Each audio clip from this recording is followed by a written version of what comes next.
Morning, welcome to the December 9th Board of Supervisors meeting. Roll call, please. Grant. Here. Schwartz. Here. Leyland. Here. Kurttenbach. Here. Hall. Here. Please join for a moment of silence and reflect on this morning's actions.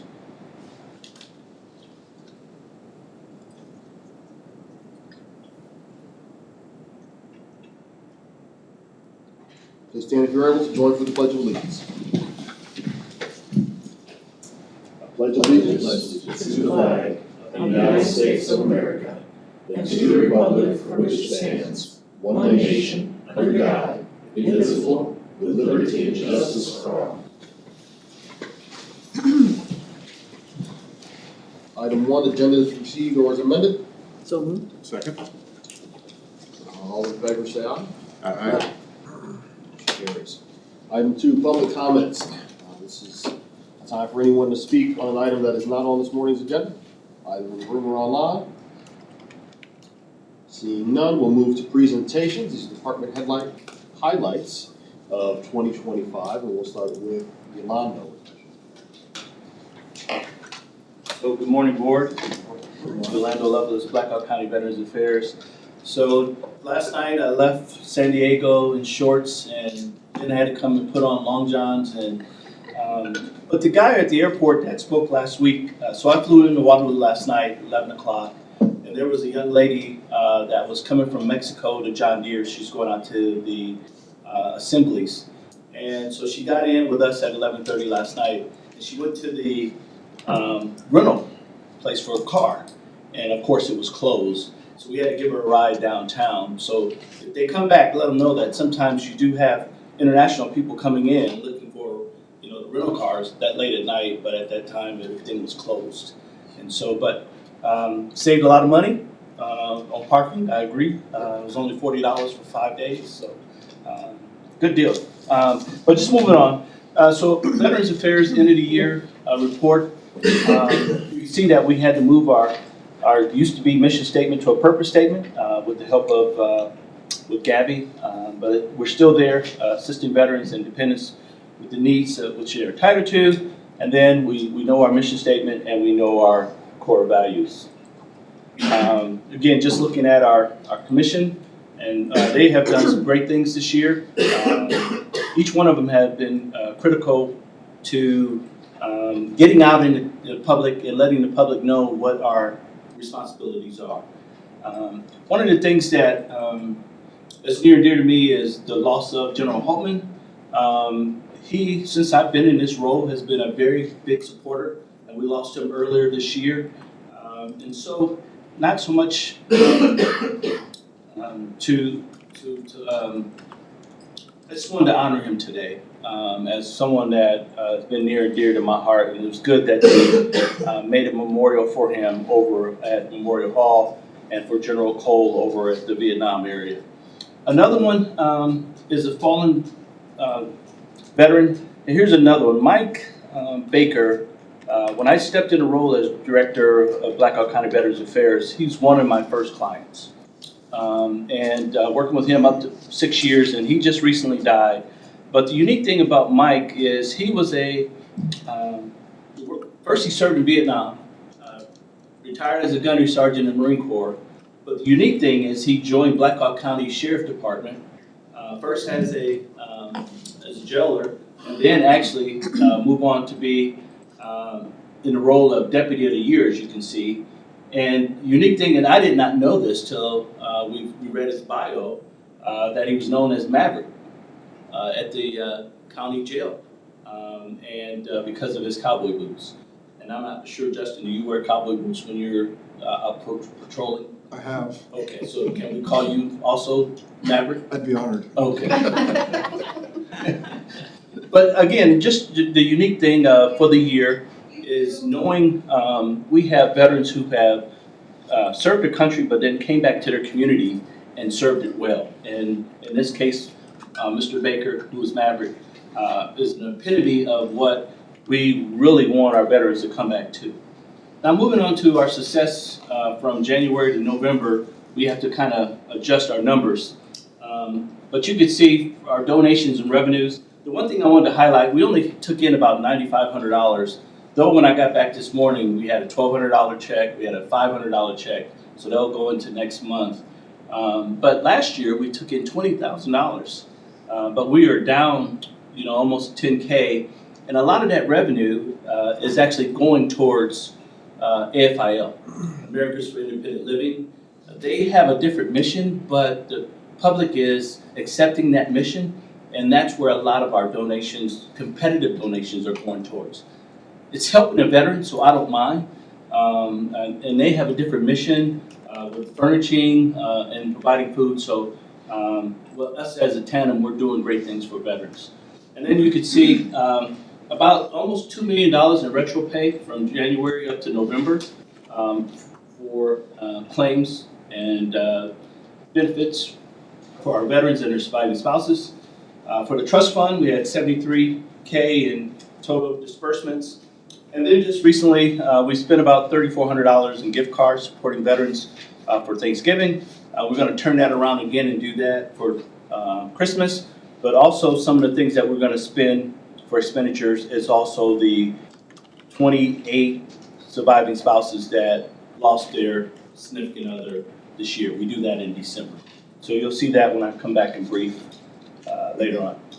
Some of our outreach, we didn't get as many lunches in as we wanted to because of the construction of the new facility that we're in, and we are still overjoyed of the facility that we're in. And we're still getting a lot of accolades because it's a facility that now is very conducive for people coming in to file their claims. But you can see some of the great things that we have done as far as outreach, 5 community resource fairs, the Warrior Expedition that we're still doing consecutively, and then I consider myself part of that 24 funeral participations for veterans. I think that's outreach because if the family sees the director there, they know that we care in Black Hawk County. Some of our special events, you can see the final salute for unclaimed veterans, the commemoration of the 80th anniversary of World War II, ending of World War II. We hosted Commandant Todd Jacobus. That was an honor to get him in Black Hawk County, and he looks forward to coming back. And then some of the parades that we participated in throughout the year, Memorial Day, Juneteenth, Summer Soul. So we had the van out participating in some of those parades. Moving on, just a short client support with our numbers. And then you can kind of see that I did put down at the bottom where we're at when I look at client support. That's service, transparency, accountability for our core values. But we're down a little bit on our new clients, also on our initial visits. And some of that is when they rebuilt the outpatient clinic on University, when they built that facility, they also outfitted that facility with 2 veteran service officers from the state. And so now we have us 3 veteran service officers here in the county, but also we have 2 additional that are sitting right there at the outpatient clinic. And they're taking advantage of that because as a veteran goes in, again, it's a one-stop shop. I wish we were in there, but that's okay. So the veteran comes out and sees this provider. They may recommend they go see that VSO.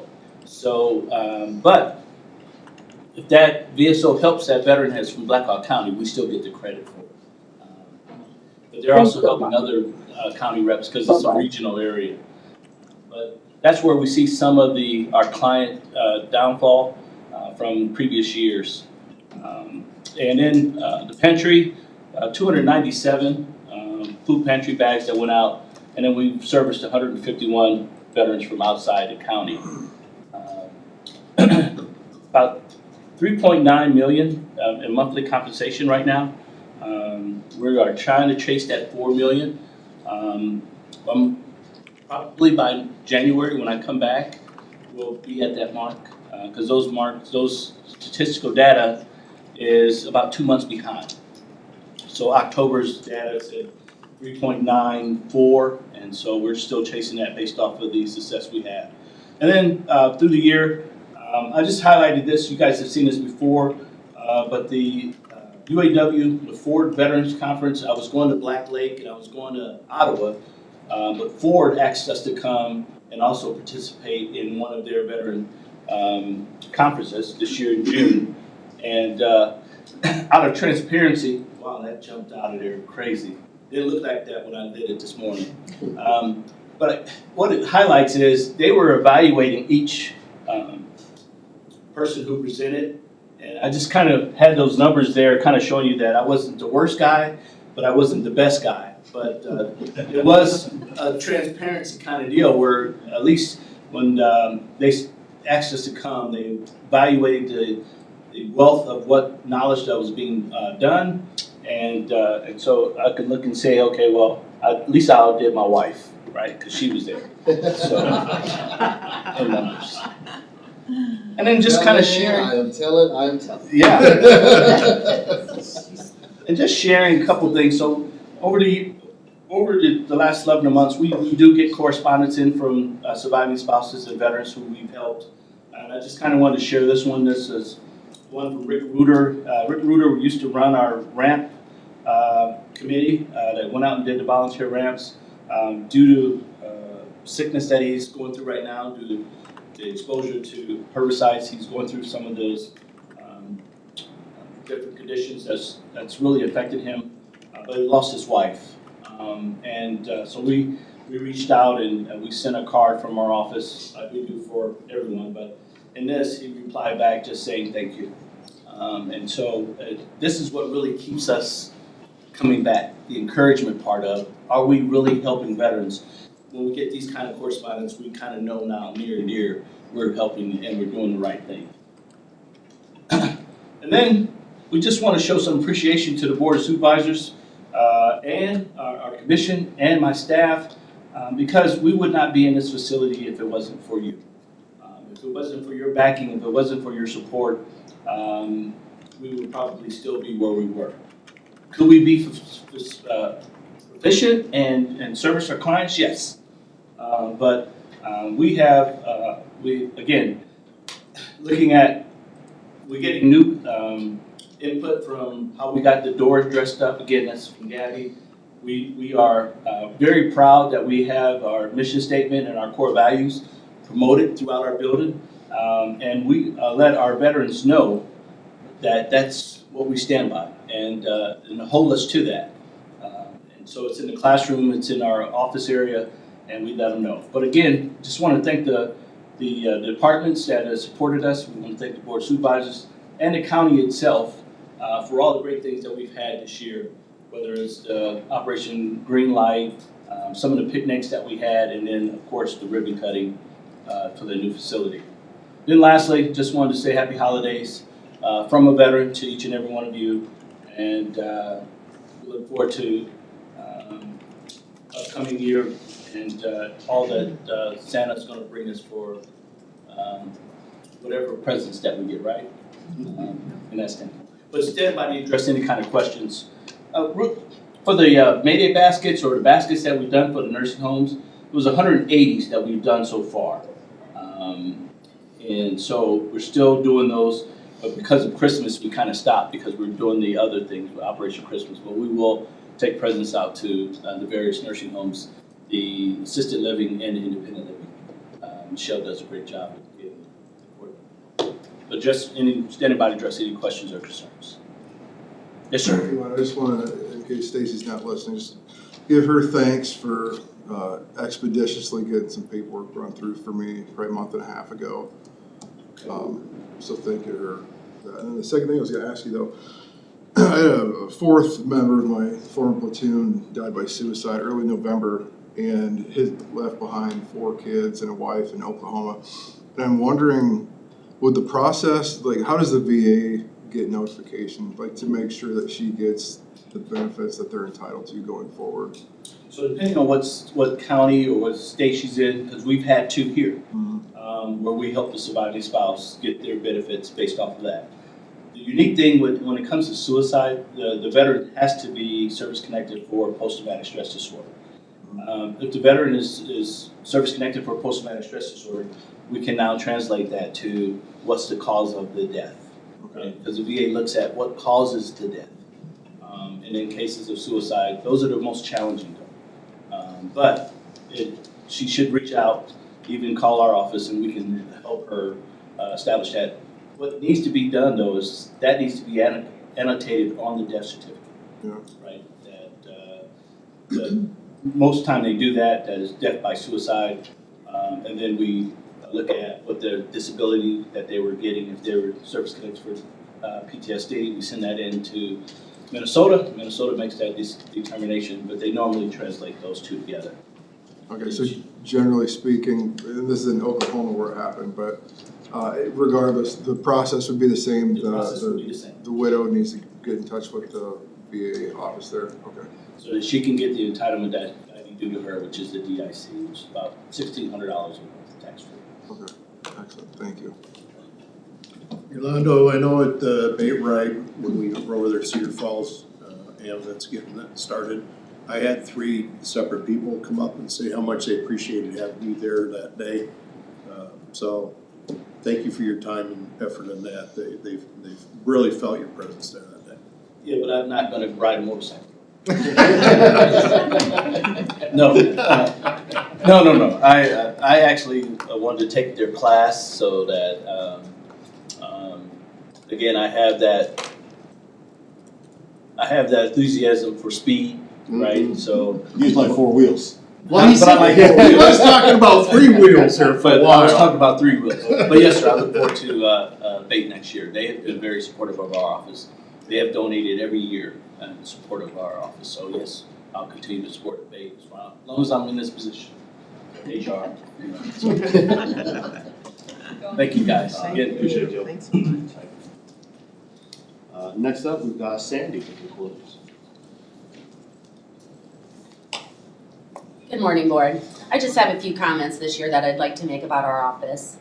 2025 will represent a full year that the Recorder's Office has partnered with Fiddler Technologies to provide the Avid records management system. Although our overall commitment and dedication to the public we serve has not changed, this conversion did change how we do business in the Recorder's Office. We are now able to provide our customers and stakeholders with more options to access our recorded real estate documents. These options include a subscription-based membership, an option to receive a bulk export of our daily images and indexes. This option creates a new revenue stream that was previously not available. One of our local abstract companies signed up immediately for this service and continues to use it as of today. And of course, our free search and copy option is still available on our county website. The Avid software has increased our efficiency and improved our data quality and integrity. Preparing, posting, processing, and auditing real estate documents has become more streamlined. An automated daily export of our transfer documents and declaration of value forms is electronically sent to the assessor's office and the auditor's plat room each day for them to do their job. That's done automatically for us behind the scenes. We don't even know that is occurring. We continue to be proactive with fraud protection, currently offering property fraud alert free of charge for our customers. They can call our office, we can sign them up, or they can sign up on my website. If any document is recorded in the recorder's office that has their name on it, they will receive a text or an alert to know that something has been recorded. I'm also very proud of our Passport Center. We are a one-stop, no appointment required, Monday through Friday passport acceptance facility, and that is very unique. This allows us to be one of the busiest centers in the state. I believe as of today, this year, we've done 2,262 passport applications. Our newest passport agent is bilingual, and that has had an immediate positive impact on our customers. We participate in 2 passport fairs at UNI each year, and we will continue to do that next year. Moving ahead to 2026, we will be introducing Notary Fraud Alert, an honor rewards program for veterans, and are hoping to try the concept of a traveling office. That would be where we could go to a smaller community, maybe for a couple hours in the evening and provide some of our services. They're trying that in another county and I'm very anxious to hear how that is going. That is something I'd like to explore. In closing, I would just like to thank each of you for supporting your recorder's office. It does make our jobs much easier. So, do you have any questions? Just want to say thank you for you guys for supporting us. Last minute application last week Okay, for kids, so. I did hear about that. In a good way. I heard about it in a good way, so. I think I might have had one of those too a couple I years think ago so. where it was like a Yes, 4:25, quick, everybody get in. Yep. I'm glad we could help you. Thank you. Sandy, I just wanna say thank you for both the stuff related to the county and on the personal side of your office and your help. Glad to Very help. much appreciated both. Thank you very much. Happy holidays. Next up, we've got Rory.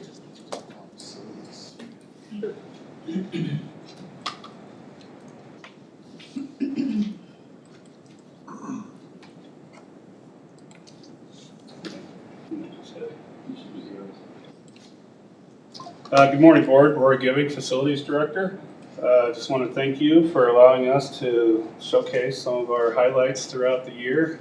As you know, we had a very busy year with all the ARPA projects, but as we go through,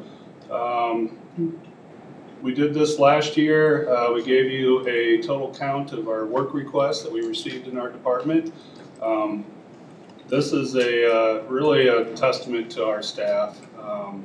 With all the projects that we have going on, our staff has really been taxed hard this year, and we still had an increase of work requests that got completed. So that was a pretty awesome thing to see, and that's a testament. I think I said last year we're small but mighty, and that is truly the case. We have a 3% versus 97% planned versus unplanned maintenance. I know that seems low, but that's actually an increase on the planned portion. Last year we were at 2.8%. And those planned would consist of changing out filters, cleaning coils, changing oils, things like that. The unplanned can be across the board. As you know, it can be from changing a light bulb to redoing an office. So. And a work order could take 5 minutes and can take a week. So it's all over the place. So a big thank you to our staff there. Next couple slides have to do with safety improvements and training. And this is a testament to Brad Metcalf. Every one of these items Brad has a lead on, and has just been a great asset to our department and to all the other departments, conservation, secondary roads, the health department. Just to kind of go through the list, we did install a new roof hatch. That was actually a recommendation from our staff, just to make it a little safer to get up on the roof. And Brad took the lead on that and followed it through and got it taken care of. The courthouse lighting, we just finished that up here about a month ago. If you've been by the courthouse at night, it is 100% better. Really nice for election time when you got a lot of people coming in and out at night, so we're pretty excited about that. Conducted fire and tornado drills at Pinecrest, and that will just be kind of an ongoing thing. Eventually, we'll try to get that here at the courthouse as well, but it is a little challenging when you're dealing with the courts, but it is something that I know is on Brad's to-do list. Targeted staff safety training, CPR, AED, bloodborne pathogens for the secondary roads department, fire extinguisher training for public health, riding motor safety for our department and conservation, a new chipper orientation training and one call excavation for conservation, secondary roads, any slips, trips, falls, hearing protection, ladder safety, lockout tagout for conservation. So as you can see, he has really played a key role in training for all of our departments. Public health, they had their new mobile clinic this year, and he took the lead on training the drivers for the big rig and ergonomic assessments. So I know Caitlin's not here, but that was a big motorhome, and I think the folks that were decided upon to drive that probably appreciated Brad's help on it. So.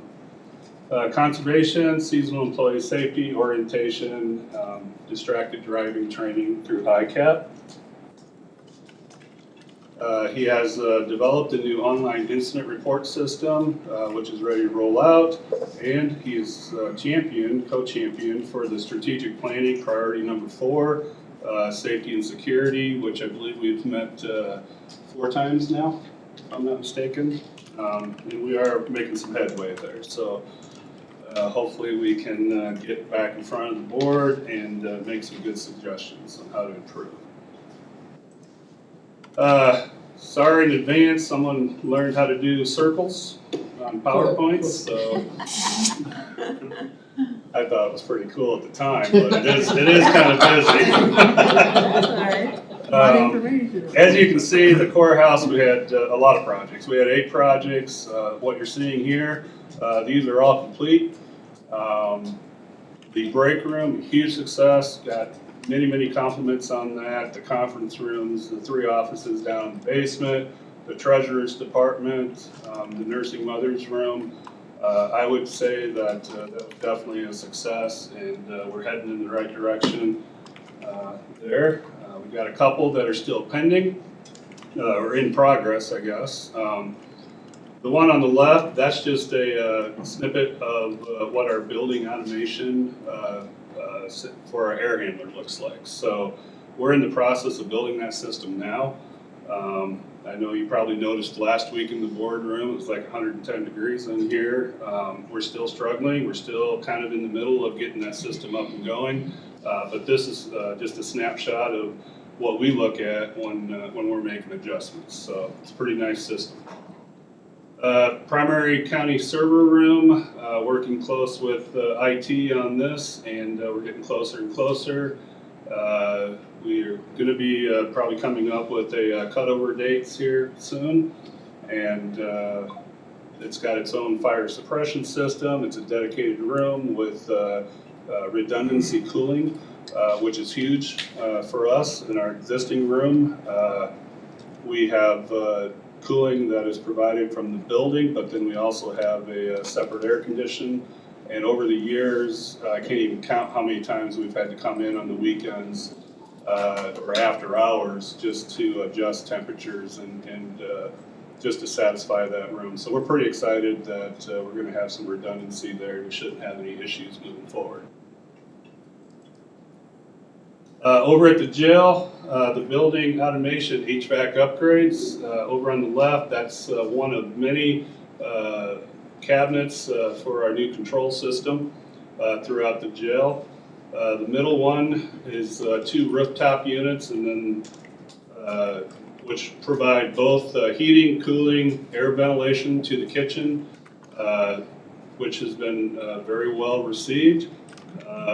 Up there on the top right, that is the new kitchen area, and I wish that I would have put a pre-picture because the kitchen really turned out nice, and the staff over there love it. So that was a great success. Down below that's just an example of what some of the digital controllers look like, the field devices. Prior to that, we had all pneumatic, and one of our goals is to eliminate the pneumatics throughout the building so we can eliminate air compressor. That's going to be able to fine tune the system a little better, and the efficiency is going to improve. Then you recall we had the grease trap, which was an unexpected surprise over at the jail. But again, with our staff and working closely with the contractors, we were able to get in and out in a quick amount of time and with minimal disruption. And now we've got a very well functioning grease interceptor over there. Just to kind of highlight again some of the projects that our staff were involved with. On the left, we've got a new washer and dryer system over at the jail. That was very much welcomed. I want to say each washer has a capacity of like 120 pounds, so they're fairly good size. Over on the right, that's just an example of our staff actually built that in their free time, which they didn't have much of, but that is for our chemical treatment system over at the jail. And I just wanted to showcase that because that was quite impressive. And again, I wish I had a picture of the system before because it just doesn't do it justice. Veterans Affairs Center, I did ask Carol if I could put her picture up there and she said yes. So, I mean, Yolando, as you mentioned, I believe that was a huge success. The open house, you can see there, we had quite a few people. The only negative right now is I came in on the first snowstorm, excited to see the snow melting system, and it didn't work. It was missing a part, and so the part has been ordered, but unfortunately, it was a great disappointment to see that there was salt on the sidewalk. So hopefully the next go around, we'll see that all melted. Pinecrest. This is just one of several areas of construction, but this is the first floor demo. You can see in the middle there, we've got the ramp. That actually, the whole thing used to be a ramp. We had to cut that in half because we put a doorway into a conference room that's new. And there's the final outcome. They started moving in actually yesterday. So by the end of this week, they should be getting pretty comfortable in their new space.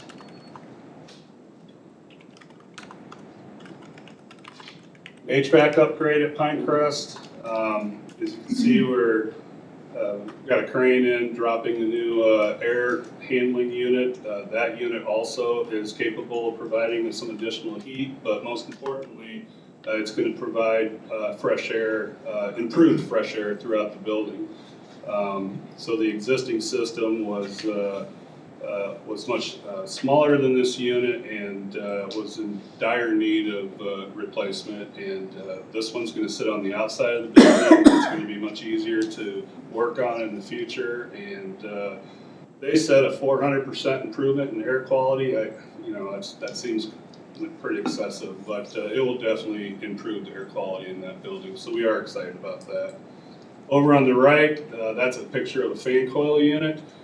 We were replacing approximately 320 of those in the building, and each one has to be soldered and repiped to retrofit into our existing system. So we've got staging units set up throughout the building with folks getting those units soldered. Again, with our one staff that we have dedicated for this facility, he has been working very closely with the contractors throughout this project. And each time we go to another level, we have to drain our boiler loop system, which creates havoc throughout the building. And it has been a bit trying, but we're getting there. As you know, they're moving in. They started moving in yesterday, so yeah. You said there's 320? Approximately 320 of those units. Yep. Again, cooling water treatment there on the left-hand side. Our staff over there at Pinecrest has started building that. It's a copycat of what we have at the jail.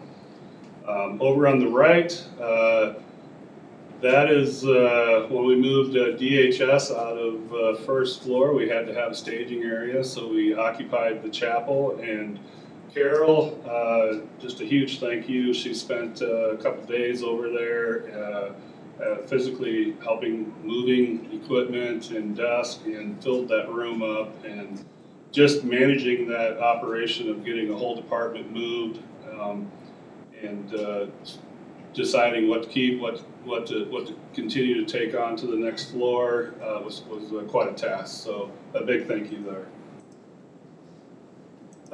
We did get the new elevator. It's not quite ready to be put into service. We've got a few bugs we need to work out yet, but for the most part, it is complete. I took a picture of this because this is a big vacuum that was, when the hydraulic lift sprung a leak, they had to evacuate all the ground or dirt around that area. So this essentially was a big vacuum that they took that, sucked it all out. So it was pretty loud, but pretty interesting too. Our grounds crew of one, super impressive. This is a couple of our cemeteries. On the left, along the fence line there, that was all overgrown before. He spent a lot of time out there, and it looks great. Over there at Shawless and then Osage, 100% better condition. Oops. And we had a tree fall over at Pinecrest. Our staff took care of that, reworked the ground. Unfortunately, that tree did drop on a vehicle. Fortunately, no one got hurt. I think I might have that picture here somewhere. There we go. Yeah. It's my understanding that the person that pulled up had just gotten out of that car, so somebody was looking after us on that day. And during all this, I married off my youngest daughter, but she's gonna hate me for this. So, thank you, everybody. Any questions? All right. Thank you. Thank you, Will. Last up for our presentation, we've got Amanda Feathermeyer. Good morning, board. Amanda Feathermeyer, HR Director. I'm realizing I don't have pictures of HR activities. I've seen a lot of great presentations so far, and yeah, that might be something that I'll try to do next year, but maybe that's okay. It's really exciting to see the departments give their updates and see all the progress they've done. You're just going to hear me talk a lot and see some of the points that I make on the slide. But okay, first off, so just recapping our activities and in our HR office. We do quite a bit with all of these staffs that we support in different over 15 departments. I did add on there strategic planning, as that was kind of the pretty major theme this year for us.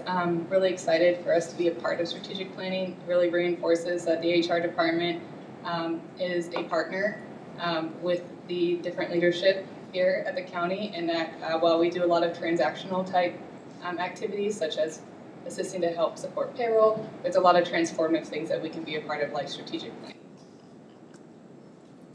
Just to give you a little bit of update on our data, it's funny, Michelle every once in a while asks me about turnover from year to year since we've been working together, and it's kind of oddly consistent.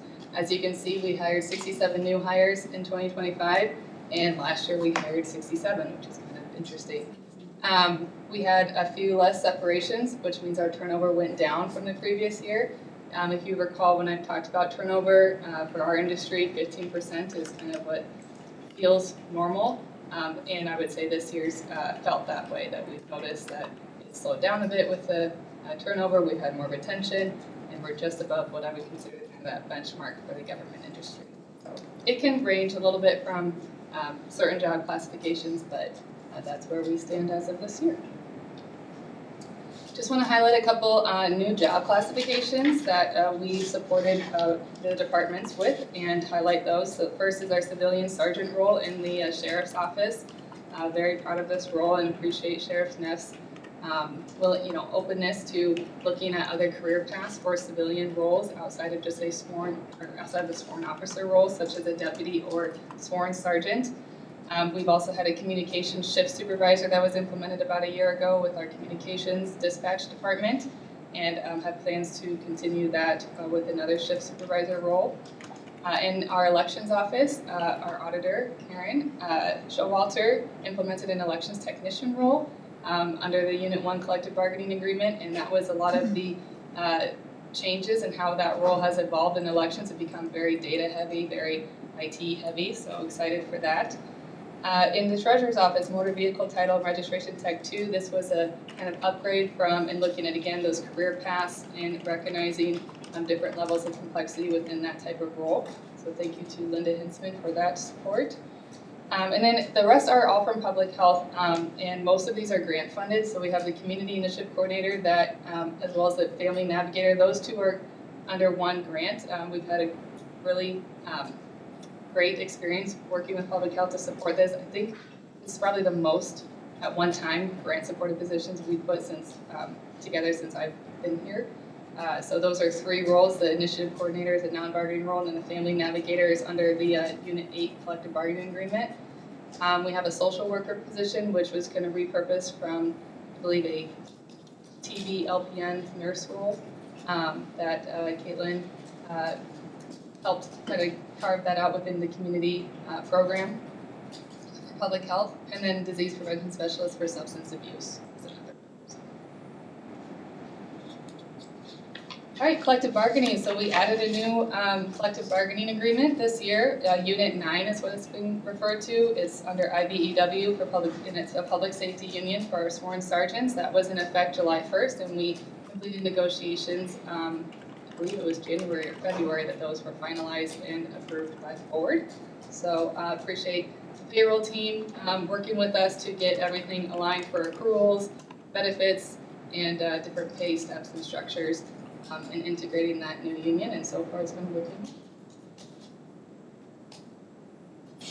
Another highlight from this year is our onboarding module. This is kind of the final series of overhauling our applicant tracking process under NeoGov, and the board also approved for us to have this onboarding module. Here you can see where, as an applicant who applies to one of our positions online and then is given a job offer, then the onboarding process starts, and what used to be a very heavy paper lift, I would say, where we were having to have the applicant come in, do the pre-employment screening, do the onboarding materials, now has basically gone to this online platform. So this kind of gives you an example of how we've been able to integrate that through these checklists. It's also been really helpful with the departments. I really appreciate everyone's support in getting this run smoothly, and it's exciting to see so many of the departments work within this module when it comes to applicants and onboarding new hires. So, okay, Unite Committee. So I want to take a moment to recognize Unite Committee and really some of the challenges that we faced this year. If you recall, Unite Committee was established about a year and a half ago. And we developed a charter. We have had several meetings, activities in support of DEI topics. And then came House File 856, which really took immediate effect this year, prohibiting our ability to carry out different diversity, equity, and inclusion activities, or at least really restricting that. So we are at a bit of a standstill right now. We have had a legal review of the Unite Charter that we would like to bring back to the board, and it does fall into compliance with House File 856. But before all of that happened, I will say the group was kind of feeling a little lost, like what is our purpose with Unite Committee? What are we trying to do here? And in a perfect world, we maybe would have had strategic planning before we developed Unite, just because I do think there's a lot of great tools that we've gained from that to give us a little bit better sense of direction with any group that's trying to take on an initiative, really any committee. But one of the things that we implemented in HR with Unite, with collaborating with Unite, is we did a workplace culture and belonging assessment. And we did that with Top Rank in May of this year. And they helped us identify major themes. It was about 15 employees that included non-supervisory and supervisory to kind of give this culture assessment of how things, how people feel when they're working here at Black Hawk County. I would say some of the major things that we see in here are similar to what we see in GAPM under the strategic planning, that survey that we did. But you see fragmented culture across departments. We often hear that we're still siloed. We don't have this unified identity. confusion and fear around DEI topics, that's primarily related to the House File 856, knowing what we can and can't do, how we're in compliance with, and just understanding what direction that will go forward. Gaps in awareness, education, and structure. Missed opportunities for recognition and community engagement. The big thing here that we've identified is bilingual pay. As you heard Sandy Smith, our recorders speak to, that skill set is extremely valuable. We've seen that in previous roles as well. We've had, whether it's public health, dispatch, sheriff, we haven't really done a full assessment of what that looks like, but that's an area that we're hearing more about. Is there an opportunity to compensate bilingual skills set? So, and then of course leadership matters, but that needs more support, and that's kind of pairs well with the leadership training that we've been experiencing. There were also recommendations out of this assessment that I likely will bring towards or to the board during budget. When we did this assessment, I didn't really have a budget for Unite Committee, or we hadn't discussed that, but I think there's some training and education opportunities that we could either start with that Unite Committee to give them a better foundation as how to continue to work, as well as give them opportunities like, for example, bilingual pay. I think that would be an opportunity for this group to help create some kind of proposal when we go to the table for wage reopeners with the unions and discuss that supplemental pay as well as a policy. So.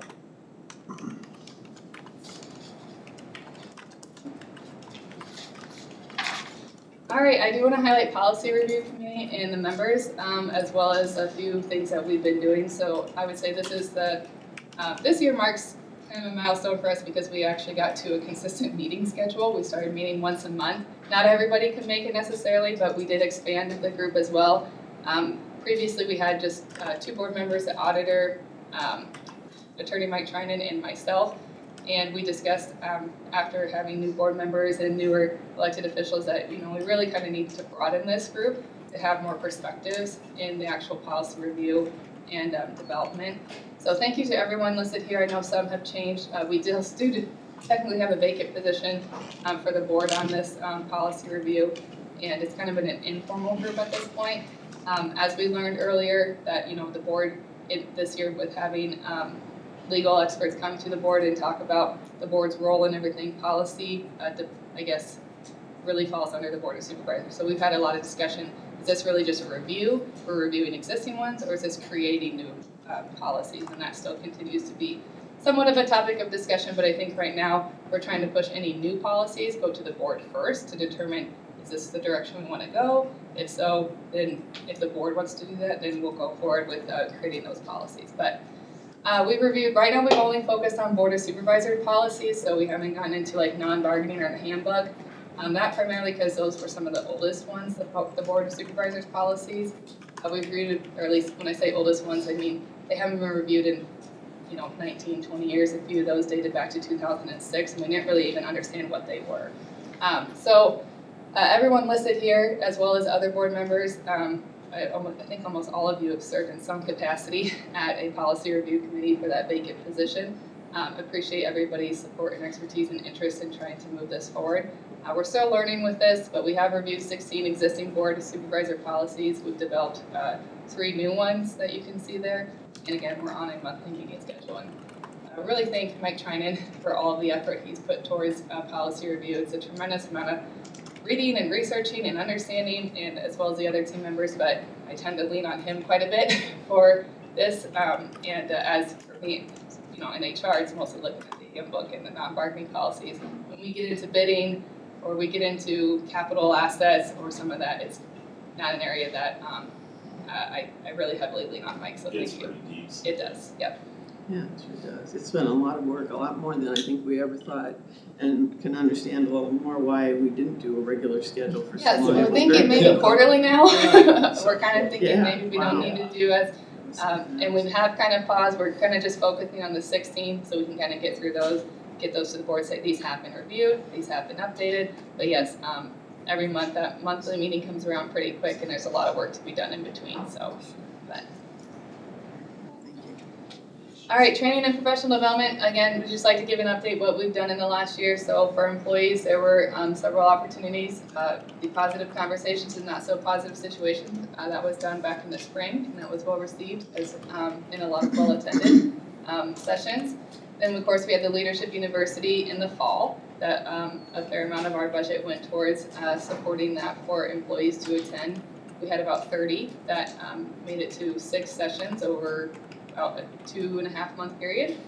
We have various wellness seminars through our EAP that we have been trying to do a little bit differently, having the webinars or even in person. We did one on a Mediterranean diet and nutrition that was really well attended, and we've scheduled out the rest for the fiscal year, as well as done some where we've brought a trainer into like a department's quarterly meeting where they've done stretching, things like that to kind of work towards their wellness.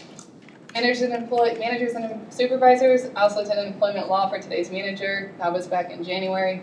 We had an annual supervisor drug and alcohol training. That does need to be done every year, and everybody will be getting an email about that. It's important we do that. It's compliance with law. If you're going to ever have to question an employee or someone else here that works here, whether or not they may be under the influence of alcohol or drugs.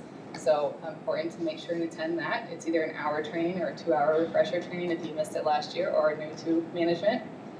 And then of course we had the Leadership University for managers and supervisors in the summer. The next two, HR actually created the content and carried out. Cherry led the sheriff management training in January and October.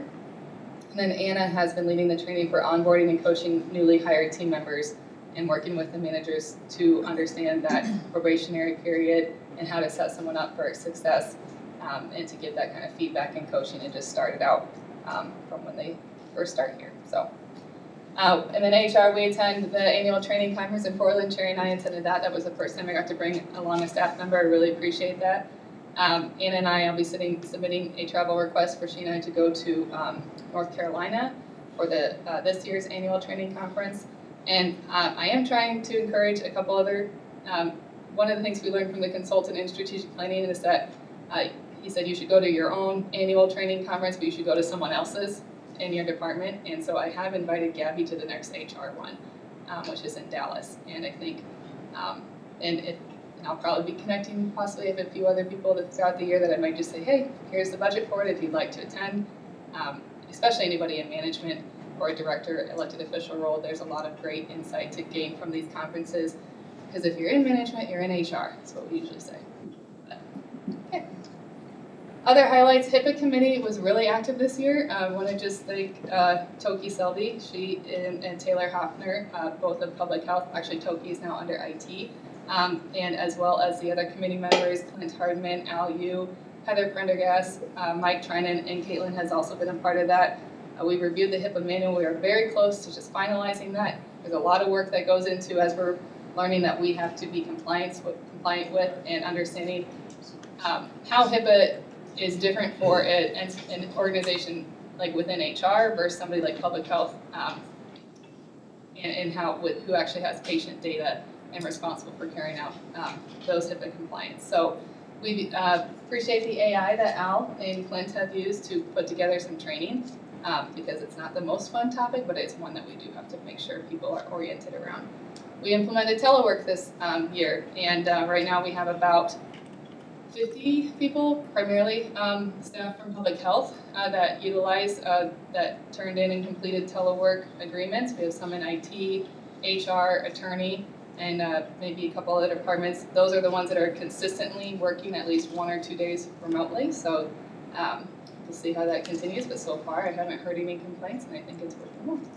The digital advertising campaign, if you're called it board, as well as a few other departments, attorney, sheriff, dispatch, public health, and roads, all contributed to that. That is in the final stages of the campaign as to the content that's been created, the videos, the narratives. So we'll be looking forward to rolling and using that material for years to come. And then, of course, action planning priorities 2 and 4 is what we've been able to focus on. I've just sat in on the security one to kind of help facilitate with Brad Metcalf, and that's been a great opportunity. Strategic planning, so we were very involved with that. I just want to thank the board for allowing us to be a part of that process. One thing that I want to point out here is that we're very mindful of that KRA on organizational and culture people, and so with everything that we're trying to do, we're keeping the strategic plan in the back of our mind, trying to not go above that 5% or take anything away from that strategic 5%, but it's been a great tool for us to evaluate, and really get direction from the board as to where they feel the areas of importance are. So we try to keep that, even though we know professional development, training, culture of accountability is priority number 2, we're still looking at these employee engagement, work-life balance, and rewards and recognition as well.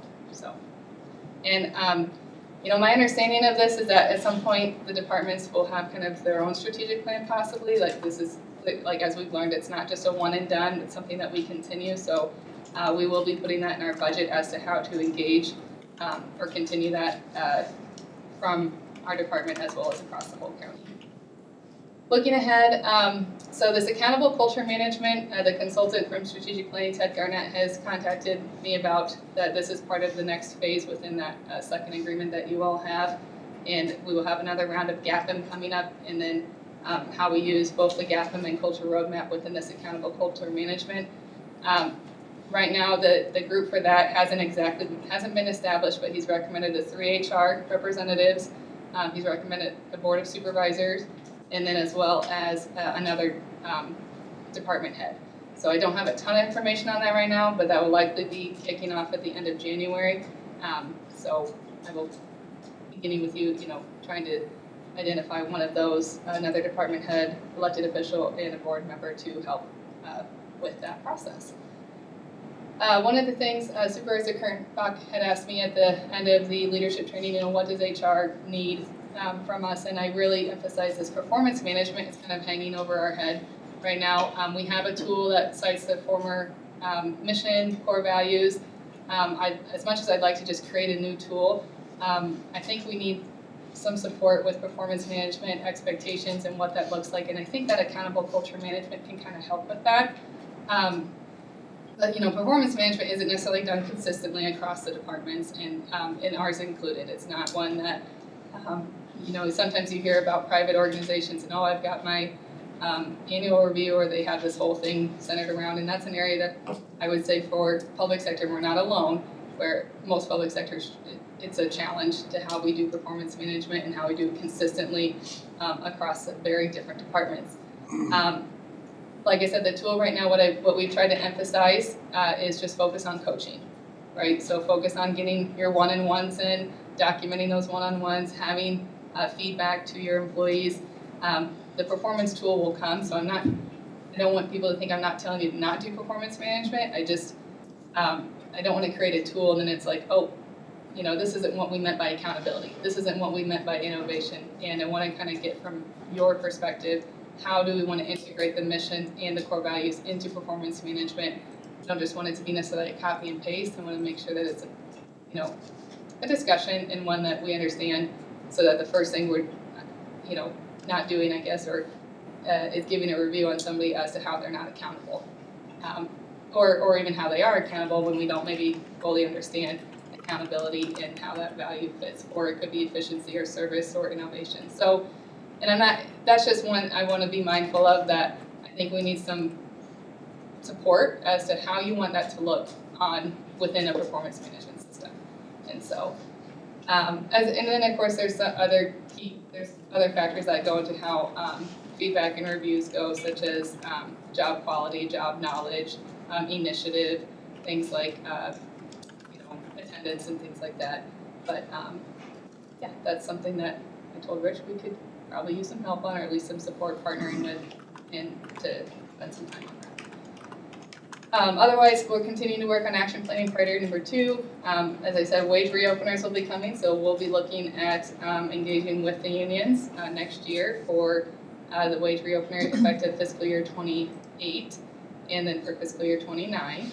Wellness incentive program, you've heard me talk about that quite a bit, so looking at proposing that for budget this year, or at least getting an idea to get an RFP out for a platform for us to have this program, as well as the reward system. As I mentioned, bilingual pay, I'd like to give that to Unite Committee to at least kind of start exploring those ideas for wage reopeners. And then I'd like to have a comprehensive review of our handbook. It's been a while since we've been able to do that. there's several sections of that we can do within ourselves, but there will be elements that I'd like to have legal review, obviously board review, and those are kind of the areas that we're looking at. So. And then lastly, just want to thank Anna Knapp, our HR generalist, and Cherry Gallmeyer, our senior HR generalist, for all their work and dedication to our team and to our efforts. I'm very fortunate to have a great team. They're just we complement each other really well, and I appreciate all the work that they've done in supporting our team and supporting the departments. And if you ever need anything, always encourage you guys to stop by. We're in the basement next to facilities, and so many times you guys do, and sometimes if we pop up, it's nice to be able to connect with you all, and just encourage that you connect with them too. So, any questions or? No, I think it's a very aggressive plan. It's what you've done. It's been very aggressive for an HR department of such a small size anyway, so I commend you for your work. But I wanted to say, I think our strategic planning, especially to you and Gabby, has been more than any of us probably thought from a commitment standpoint and the work even that we all did and all the staff as well. But it was almost like a second job for you and Gabby, and we couldn't have done that nearly without you both. So I can't thank you enough for that. So Thank you. thanks for. I know we are not out of it yet. We're still doing more strategic planning, but for getting us to this point. So thank you very much. No, thank you. We appreciate being a part of that. So no. Anything else? Ditto. All right. Thank you so much. Thank you. Four great reports again. I just, can't say enough. Highlights are great. I'm glad we started this a few years ago. Like I said, just because the years get away and we forget how much really is accomplished in a year and how much you all are doing. So thank you very much. We have item 4, claims and payments. This is a resolution of the Board of Supervisors to approve expenditure and that the county auditor be authorized and directed to issue payments against the various settlements of such claims as allowed. So moved. Second. Ms. Weaver? Good morning, Board. Our total bill payment today is $249,761.97.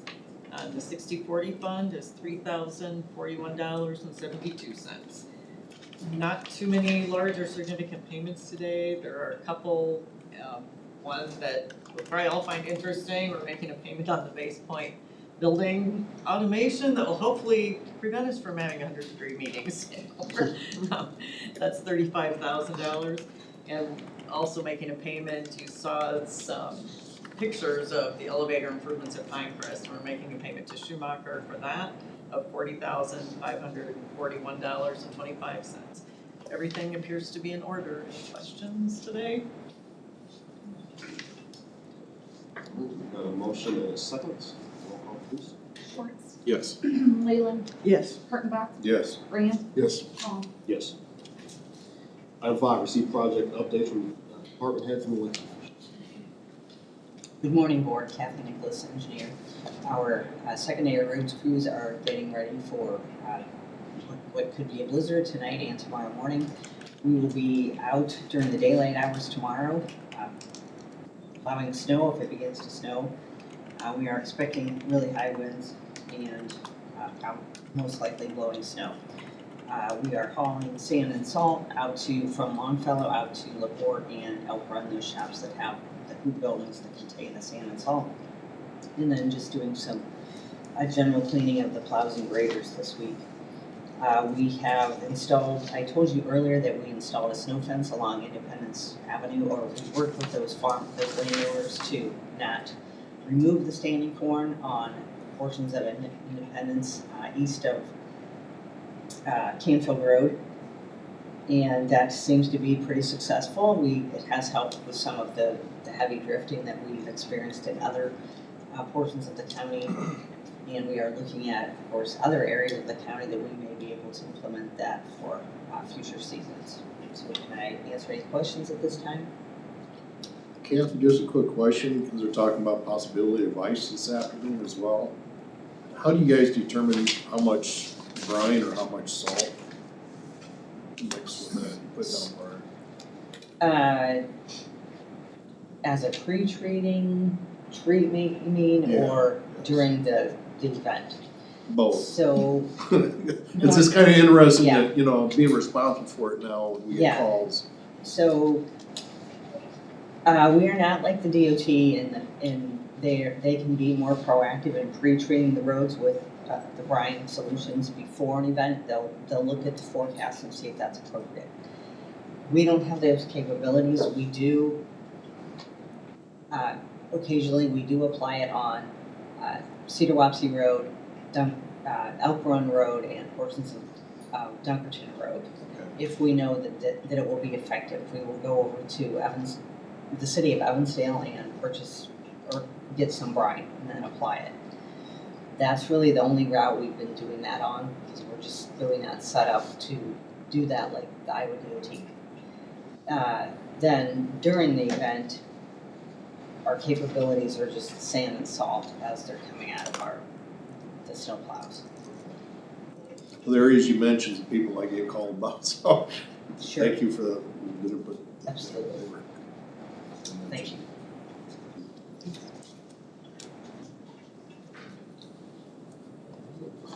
Any other department heads or electeds, either in the room or online?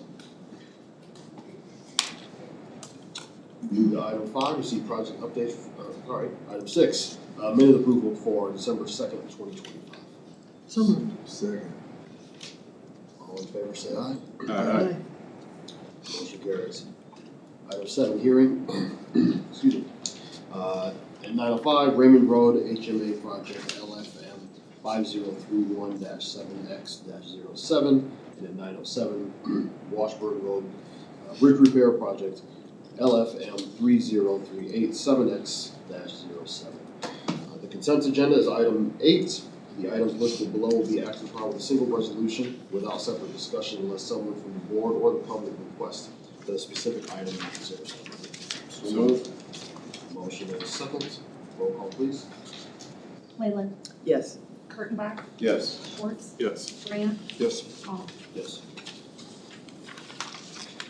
Item 9A, resolution of the suspension request by Beverly Beaumont on taxes owed for 2025 and 2026 installments in the amount of $590 for parcel 8913-13-151-012 located at 1610 Logan Avenue, Waterloo, be approved pursuant to subsection 427.8 of the Code of Iowa, and the county treasurer be authorized and directed to adjust her records accordingly.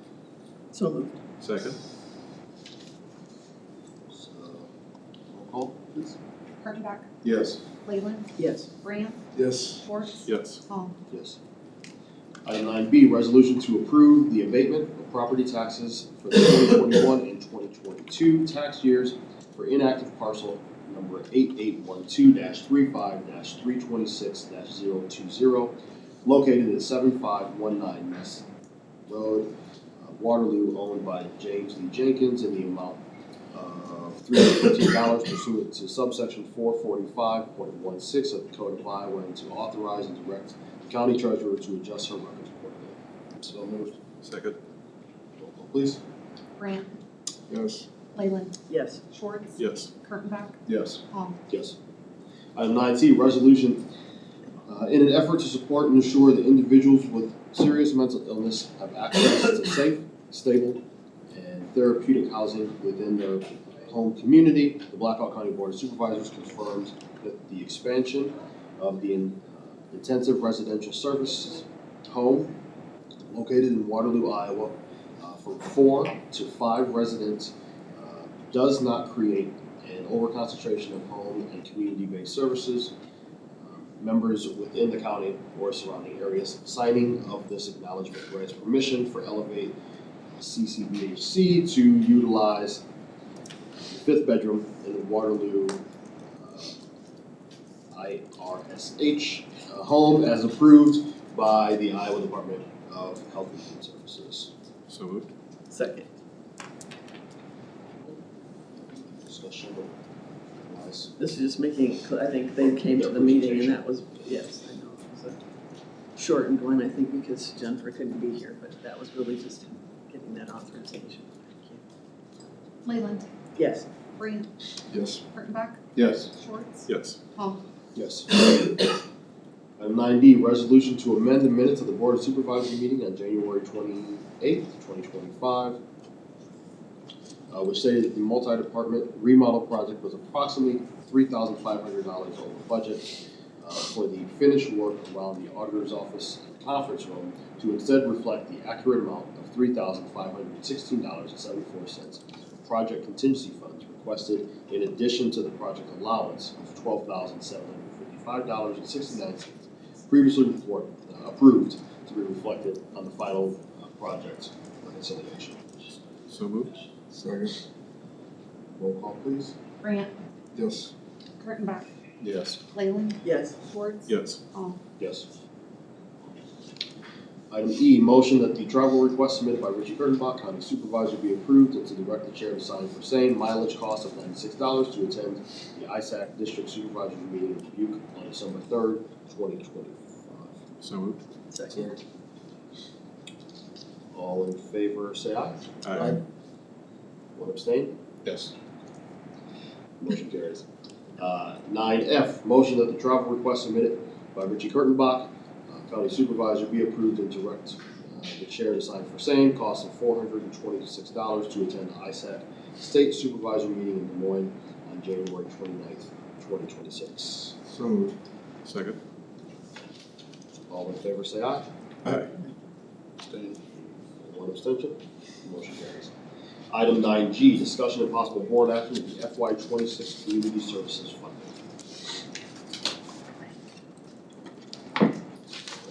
Success. Say what? Success, that Yeah. we got the all in, done, scored, I love it. I will comment, I think from all of the times I think we've done this though, and I know it hasn't been that many, it used to be done, by the solid waste. We had a committee that would do this. I thought this was probably the best. I know we've had a lot of applications, but I really appreciated the fact that we all, looked at them and went to a lot of work, really, because there were so many to do it, but I really appreciate the process and that everybody's efforts to do it. There may be a better way to still do it, but I just thought this was very, very helpful and beneficial, and I was very pleased to. It puts some structure to it, which really helps as far as being the first time dealing with this. So This I appreciate it.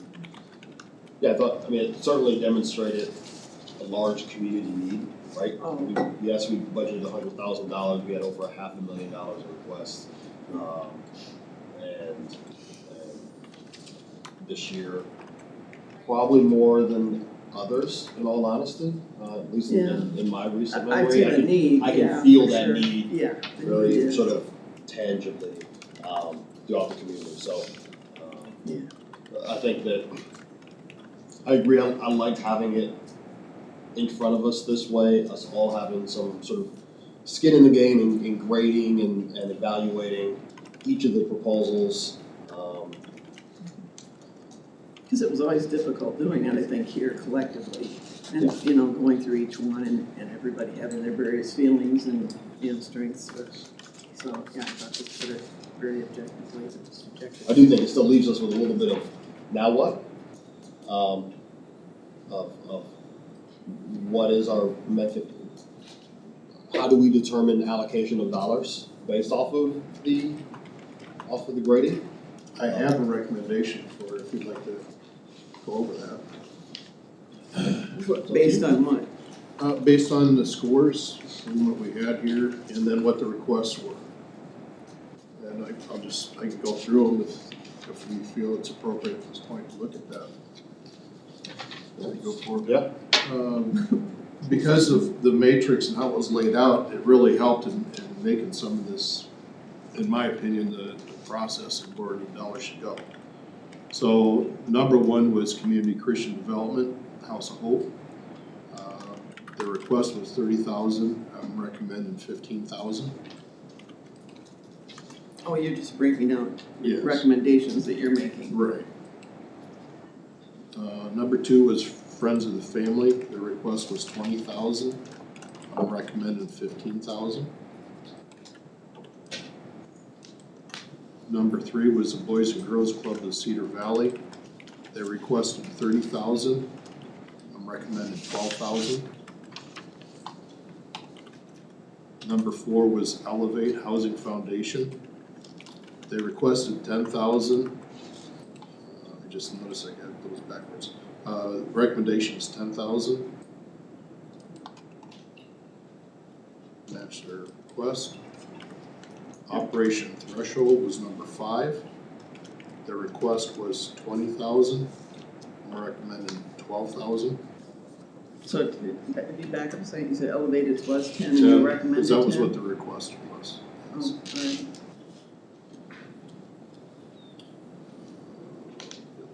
Sorry, Joe. Yeah. Next, number 6 was the Joe Foundation. They requested 15. I'm recommending 11.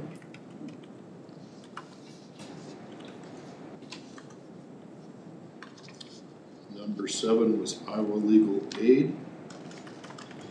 They requested 20,000. Recommended 11.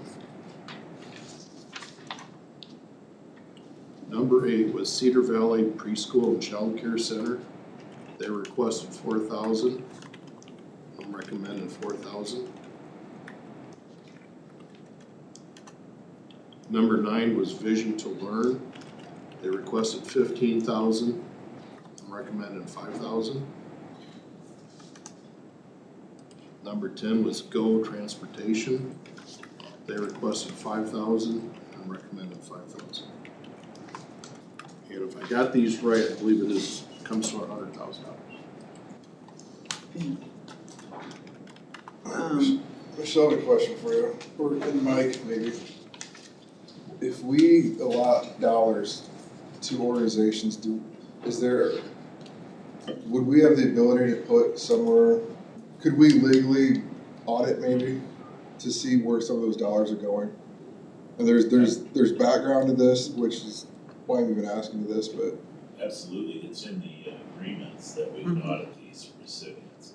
So as far as. I don't know that that's ever occurred in the past, but we used to get a type of invoice from them, I believe we still do. And there was always the ability, if we wanted to call them back, find out where they went. To the extent that, and I'm a little fuzzy in my memory here, but it seems like we have had some who have come back the following year to request again, have explained where, what the county funds were used for the prior year, or the prior year that we granted them to them. So there's been that, but I don't know that we've ever gone and actually audited it, but I know we have the right to. Oh, but we do it by, go ahead, Michelle, it's like you're ready to speak to it. Yeah, so these are paid on a reimbursement basis. They have to turn in information. I have not yet required actual necessarily invoices unless it was a fairly simple project. I would hesitate to commit us to doing what I would think of as an audit or to hire someone to do it. Many of these entities already have independent audits and they did provide copies with their applications if they had one. But And they do sign a contract before they do we. sign a contract, they Right. say they're providing the service that they applied for. We do require them to provide their performance statistics, so if you said you were going to, legal aid, let's talk about legal aid, because theirs is a little more vague than others, but they still provide performance about how many clients they served, how, so that hopefully we are not having issues, but. And we do have written into, I think, the application that we can at any time ask them to come and provide us an update or if they had questions or something about services they were doing. Here's my concern, fraudulent applicants for service. And so there's something I'm looking into now that I'm quickly losing confidence in one of these organizations that applied. I've got a number of people telling me that they've seen some pretty damning information. So what I want to do is, my belief is if tax dollars are going to support organization A, B, C, or D, and your vetting process is non-existent, you're going off word of mouth or somebody's integrity, or what they put on a piece of paper for what they make or whatever might disqualify them from being eligible to receive products. I have a real problem with people getting things that they don't qualify for. I suspect that that's happening. Okay, are you referring to the people that these agencies serve not being eligible? Yes, Okay, I just wanted to clarify. So it'd be nice to see, okay, do we have, if we're funding organization A, do we have the ability to see the client's application, the paperwork that accompanies that? I guess that's ultimately what I'm getting down to, because let's say this all were to check out, then I would say that organization doesn't need $1 from the county. That probably sounds harsh, but. That's probably a legal question, but, you know, I think you have the ability that we could tell them we're going to ask for those or audit or somehow review some of those. This is voluntary funding. If they don't feel comfortable providing that information, then we just don't execute a contract with them. Right. But if you have a specific concern, we could do something like that. I don't believe that we have that language in the contracts today. Because we have had some incidents over recent years where there have been some information provided to us about some of these recipients. And Michelle, I think, has done a good job of following up with them and worked with others that she knew also. So it is something, like I say, it's not totally new, or people that had changed maybe what they had presented to us as their project.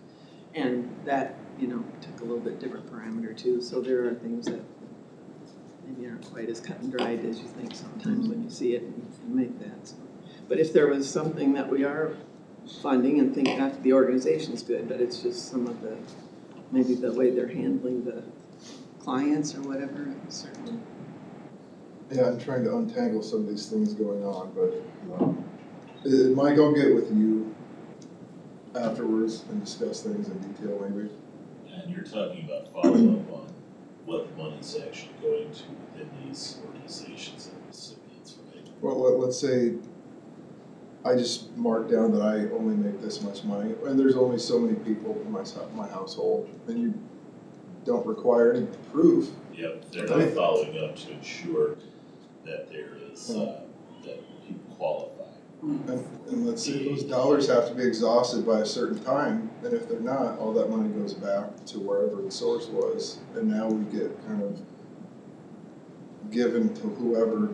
And I can tell you right now, this is a case that's as so often happens, other priorities intervene. I want to make sure that I state this at the outset. Nothing stops you from discussing with the specific agency, what their procedures are, what their, how they evaluate people for qualifying for their aid or their services or whatever it might be. So I'd encourage you to kind of prioritize which ones, because this can take some time. Yeah. Sometimes it takes more than a phone call to dig in on that, but I think most of them are willing to discuss that. Certainly there is some language that we put, I don't know that it goes directly to qualifications for their services, they determine those. But there is language that we put that entitles us to find out where our money is going. Yeah, I spoke with the director already, and they've made other calls at the state level too, and I feel like I'm being stonewalled. And are you saying the director of a specific agency? Allo, give me a call, we'll talk about it more specific.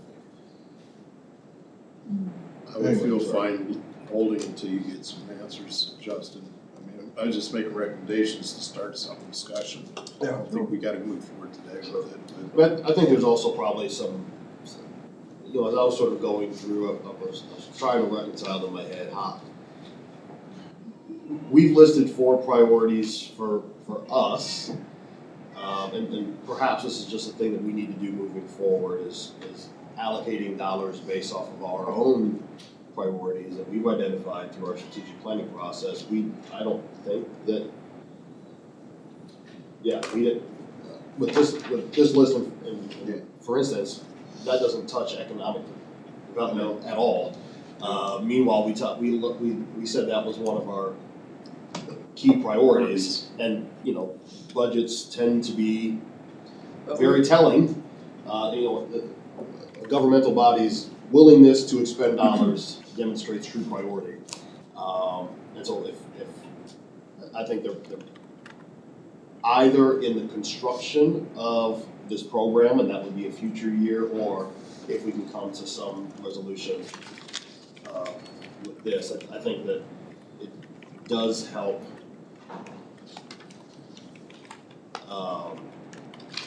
And there's probably a little bit more to chew here for this year. I think in future years it would probably make sense for us, if we're going to keep this evaluation, then having dollars set aside for categories, quite frankly, to me seems the most logical. If, for instance, economic development is a priority, we should say, here are the dollars we're setting aside for economic development.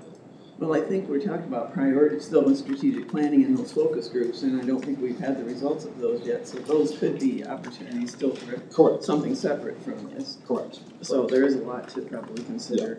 I was going to, and I think Michelle tossed out an idea for us of the $10,000 in the top 10.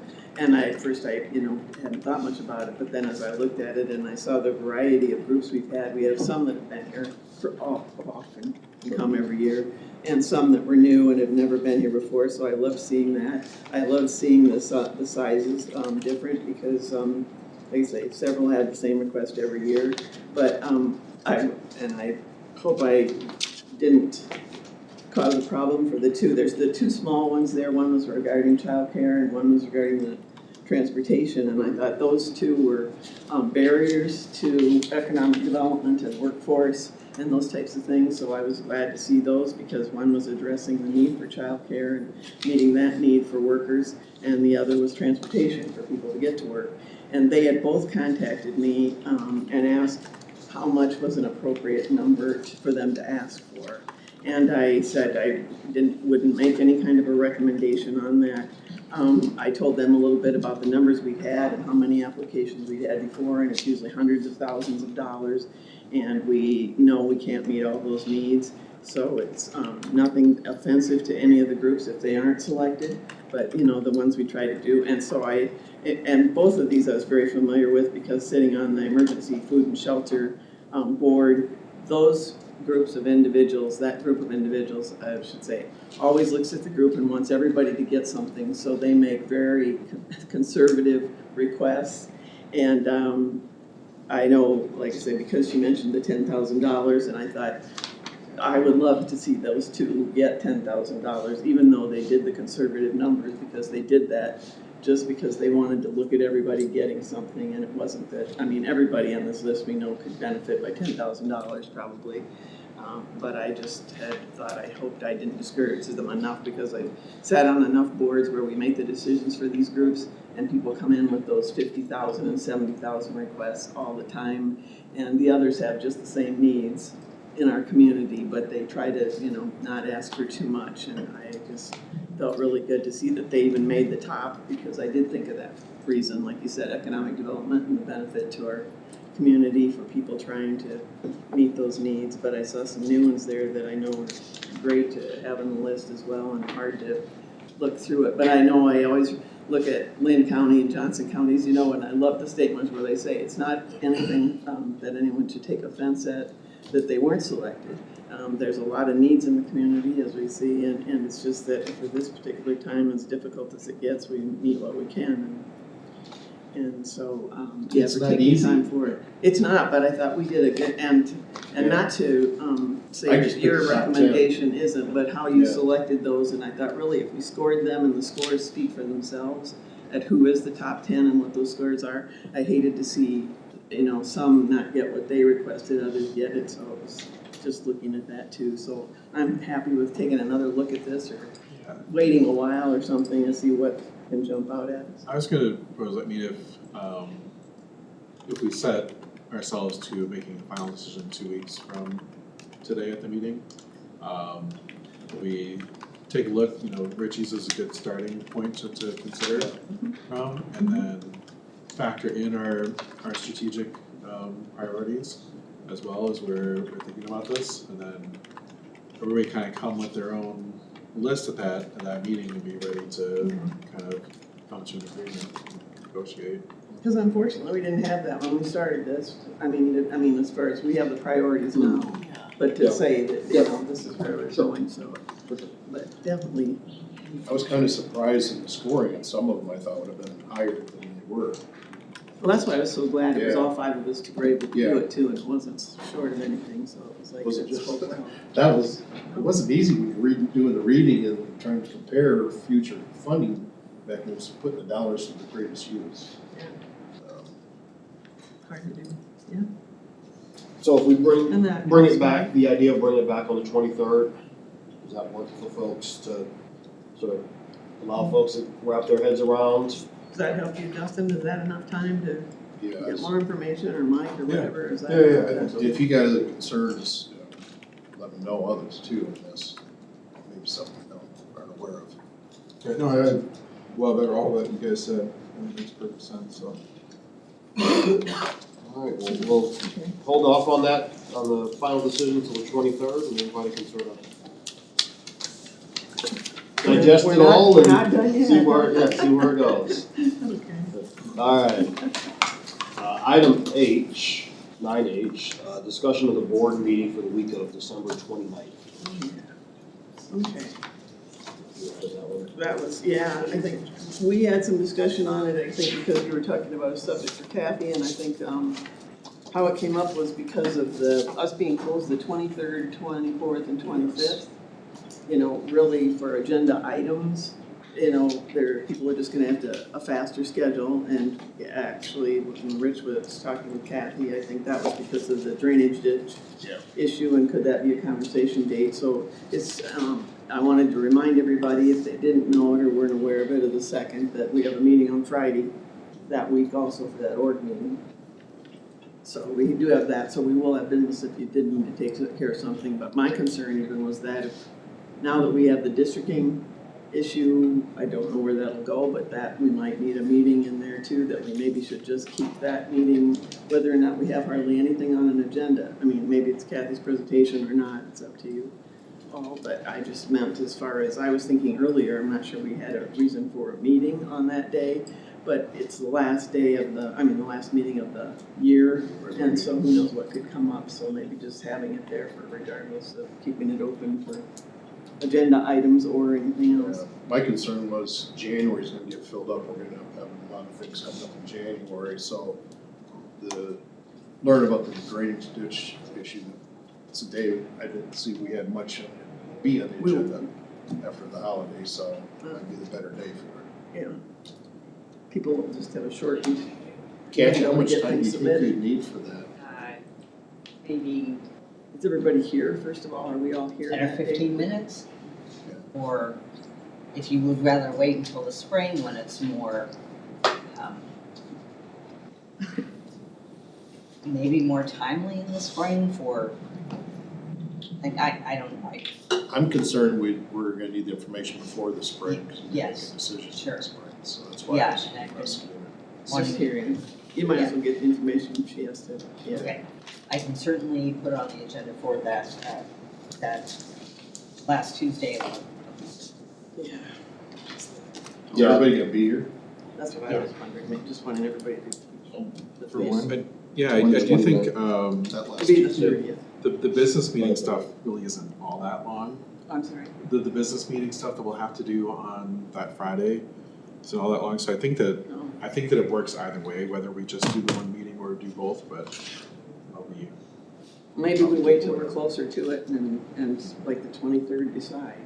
We need another. Correct, how because about we may come back on the 23rd, and, Yeah. I hate to say it, may even still need a week to make a decision on community, right? Like, there might be something on that agenda that we want to, we can, consider the following week if it at least allows us a framework. And as long as everybody was thinking they could be here the 30th. That at least was good. Yeah, I'm okay with waiting until the 23rd to confirm. 30th? For the Sure. 30th. Well, Kathy? well, we're gonna wait and see what we need on the 23rd. Okay. How's that? And see if we do the 30th. Stand by for news. Oh, she's got this down to a science. She said that several times. That's why she suggested after the snow melts. I don't, it doesn't matter to me. We'll do there. All right. 9:05. Hearing and bid opening for the Raymond Road project. Item 1, do we have a motion to receive and place on file proof of publication? So moved. Second. All in favor, say aye. All right. Motion carries. Item 2, do we have a motion to close the hearing after oral and written comments are received? So moved. Second. Any oral or written comments? We don't, but I apologize. Can you tell me on the first motion to place on file the proof of publication? I just We went Linda and fast. I Chris. think we went Thank right, you. yeah. No written comments. All right. Did we say yeah, aye? We did, didn't we? Yes, let's take that motion vote to close the hearing. All in favor, say aye. Aye. Carries. It's received.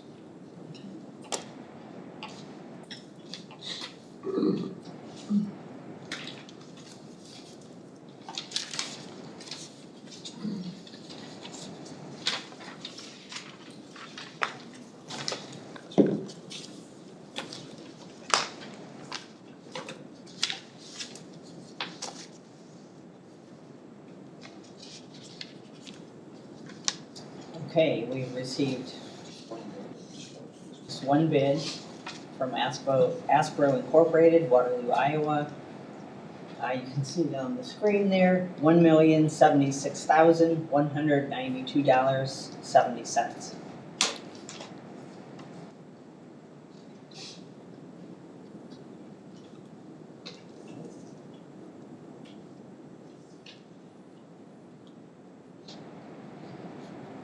What's the bid security? What's his formal bid on the sheet that we have? In parentheses, says bid security 62,000. 62.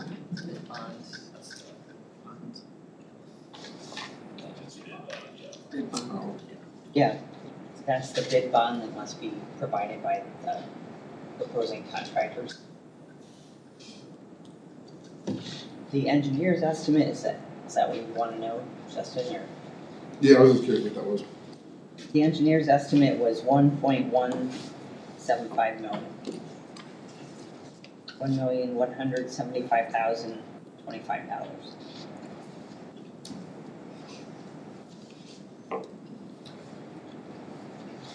That was the only bid, or that's the only bid on Oh, the That's sheets? the only one we received. Got it. Okay. Well, it's from there, I guess. Okay. Do we have a motion that the Board of Supervisors review and place on file the bid to allow time to review said bids as recommended by Catherine Nicholas? How do you do? So moved. Second. All in favor, say aye. Aye. Motion carries. Item 9J. This is a hearing bid opening for the Washburn Road Bridge Repair Project. Do we have a motion to receive and place on file proof of publication and notice of public hearing? Moved. Second. Favor say aye. Aye. Item 2, motion to close the hearing after oral and written comments are received. Second. Any written comments? No written comments. All right, all in favor say aye. Aye. Motion carries. Let's go ahead with the bid opening.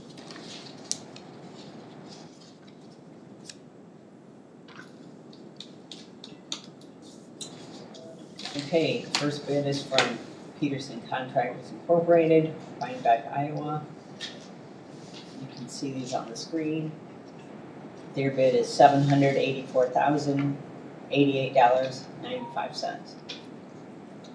Second bid comes from Kramer and Associates, $1,407,841. And then the last bid is from Border Contracting, $965,301. Kathy, what was the engineer's estimate on this? The engineer's estimate on this project was $750,000. You usually have that on your form, but it's not on this one. You usually have that on the form to get this, but that's. Okay, so we will do that. Okay. Apologize for that. All right. Let's, we have a motion that the Board of Supervisors review and place on file. Bids allowed. Time to review said bids is recommended by Captain Nicholas County Engineer. So moved. I'm sorry, second. All right, all in favor, say aye. Aye. Motion carries. Item 10, work session.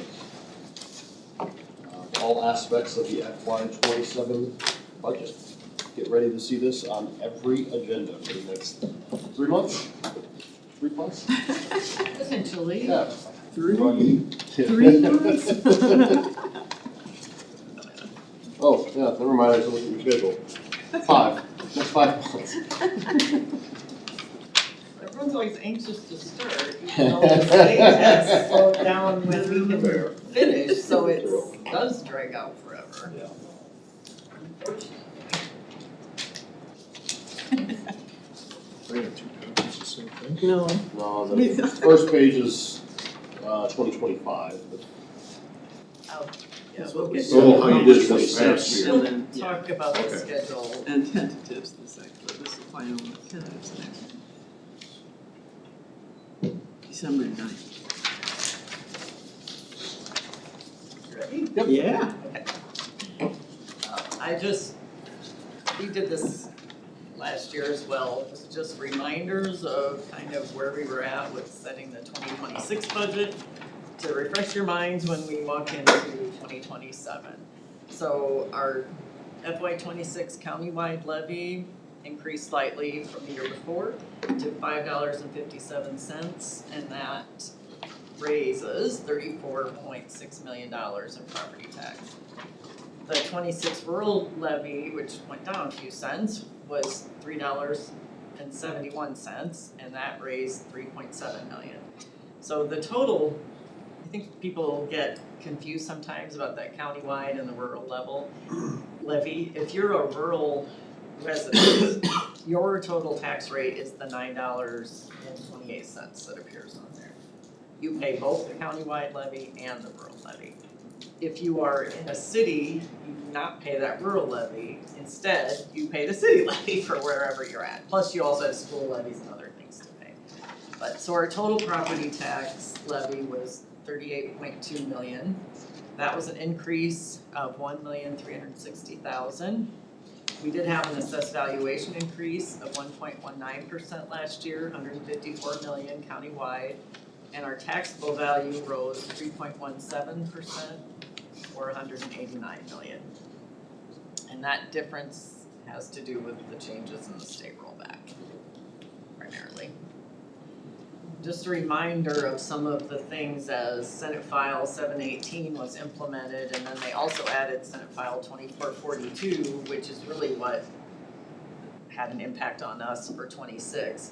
718 started limiting growth in taxes for all entities based on how much your non-TIF taxable valuations increased.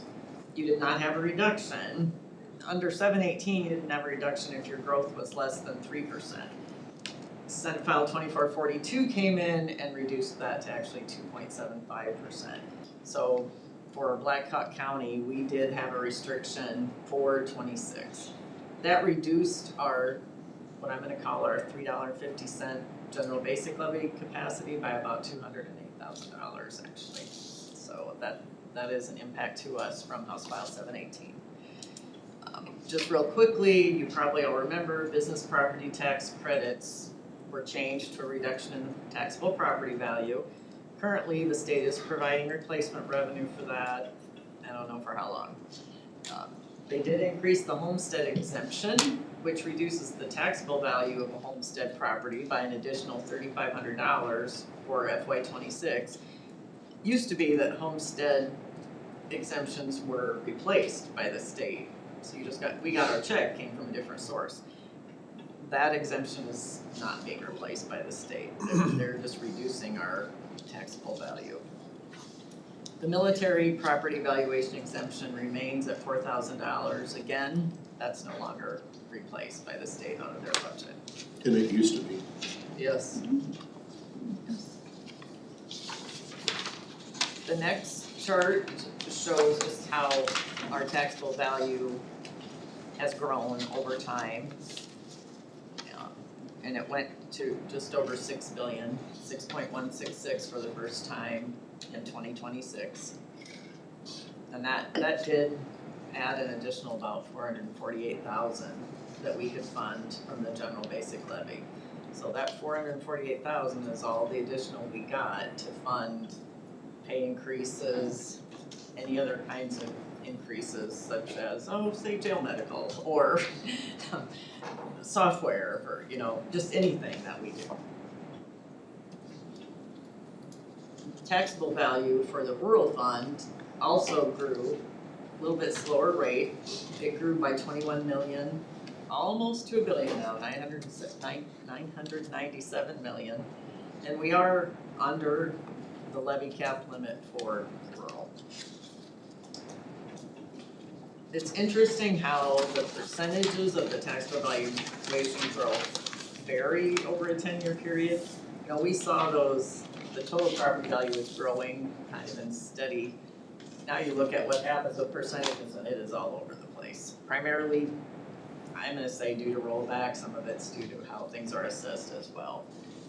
But you can see about every 3 or 4 years, there is a downturn. So that's a little bit of a concern that pattern might be coming around again. We did have 3.2% increase for FY26. The rural doesn't have quite as much of the wild swings, I guess, as the countywide, but it does experience some of those similar fluctuations. And you can see that they rose 2.2% for 2026 as compared to the others at 3.2%. So growth currently has been a little slower, a little steadier for the rural. I don't know if you've had a chance to even compare these to other counties, but have they had similar patterns as far as when you look at I some of haven't them? done that type of analysis. I would assume it would be somewhat similar because the rollback is set statewide, so that piece of it would affect everyone the same. It is possible though, if you had a change in mix, like between commercial and residential or something like that, could make somebody's percentage different.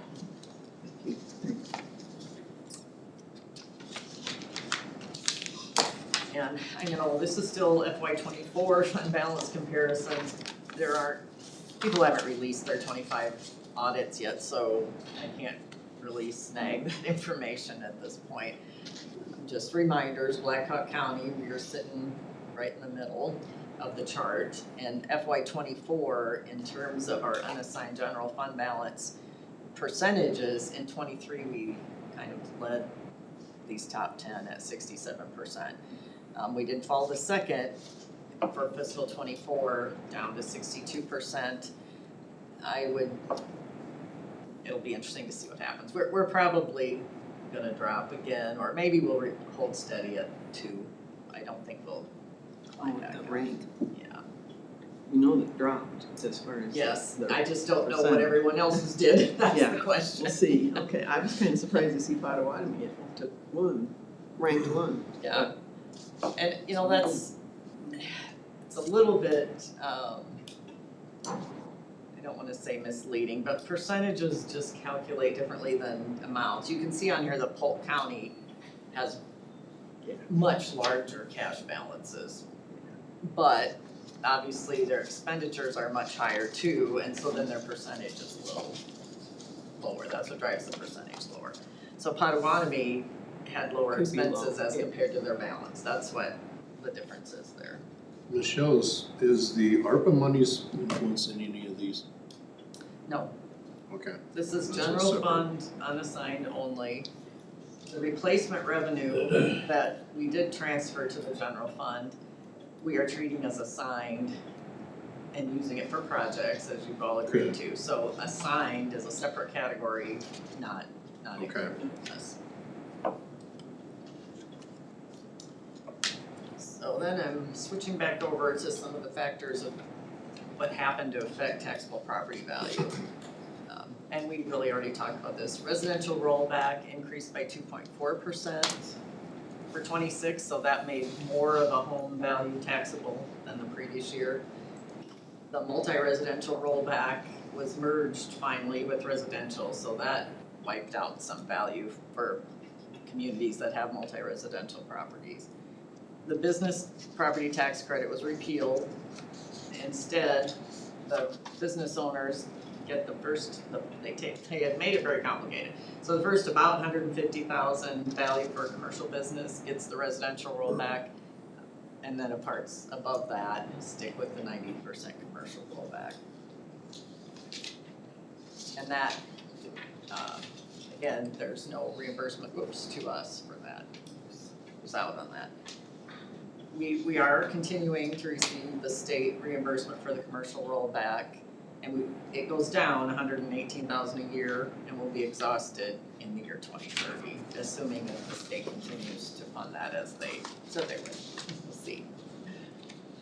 So budget impacts to our property taxpayers. You can see a residential, if your assessed value is 100,000, that means your taxable value is only 47,000 approximately, and the county share only of your taxes rose $8 or 3.13%. Just wanted to walk through that example. Commercial rose only 1.18. Again, that's the difference in the rollback there. Industrial at 0.91%. Rural residential only rose 1.85, and agricultural rose 2.39. None of those probably met inflation, honestly, for that time period. Oops.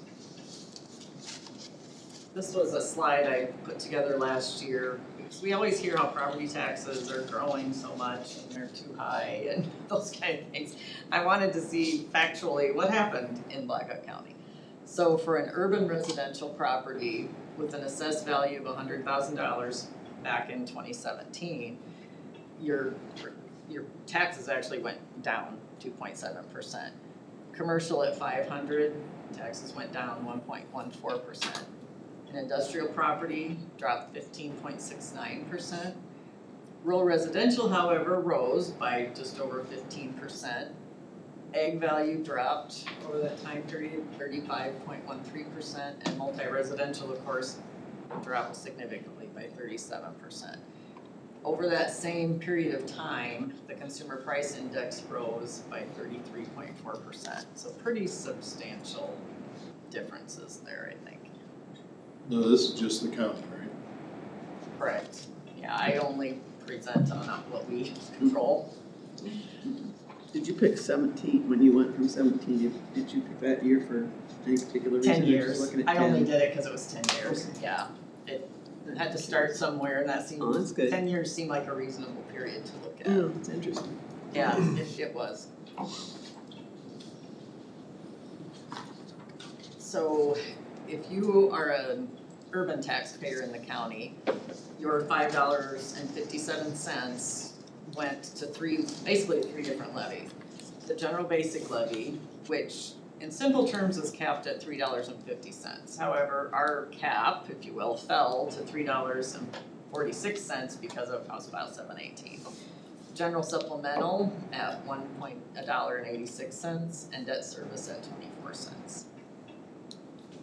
Then for our unincorporated or the rural levy payers, that mix changes because now we're adding in the rural levy at $3.70. Still have the same levy rates for the other three levies. Our levy trends, which is just the rates, it's only a piece of the puzzle, right? But you can see they dropped significantly for the fiscal 23 budget, and we've kept them fairly flat, very slight increases, very slight decreases since 23. We've been very fortunate to be able to do that. I also get asked a lot of questions about how do we spend our money, what do we spend it on? For the 26 budget, about half, 49.7% was spent on salaries and benefits.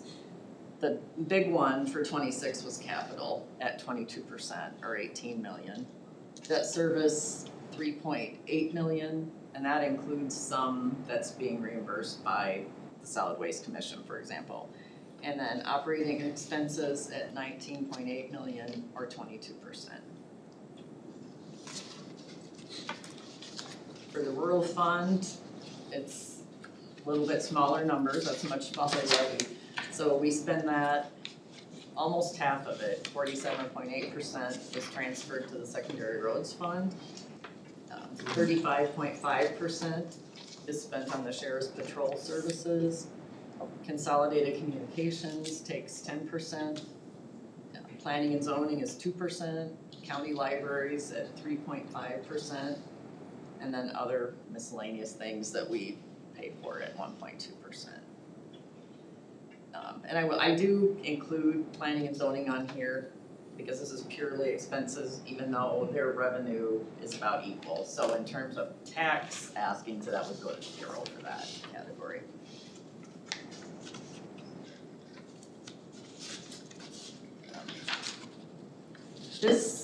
This chart just tries to show, and this is another look of how we spend our money. These are the 10 programs we talk about on the certified budget and in the audit that you'll see. Our largest, again, it's public safety at 32.8%. And I'm not gonna read all these, but you can see, just gives you an idea of where we spend our money. Largest is public safety. Second largest last year was capital projects, then physical health, roads, and so on.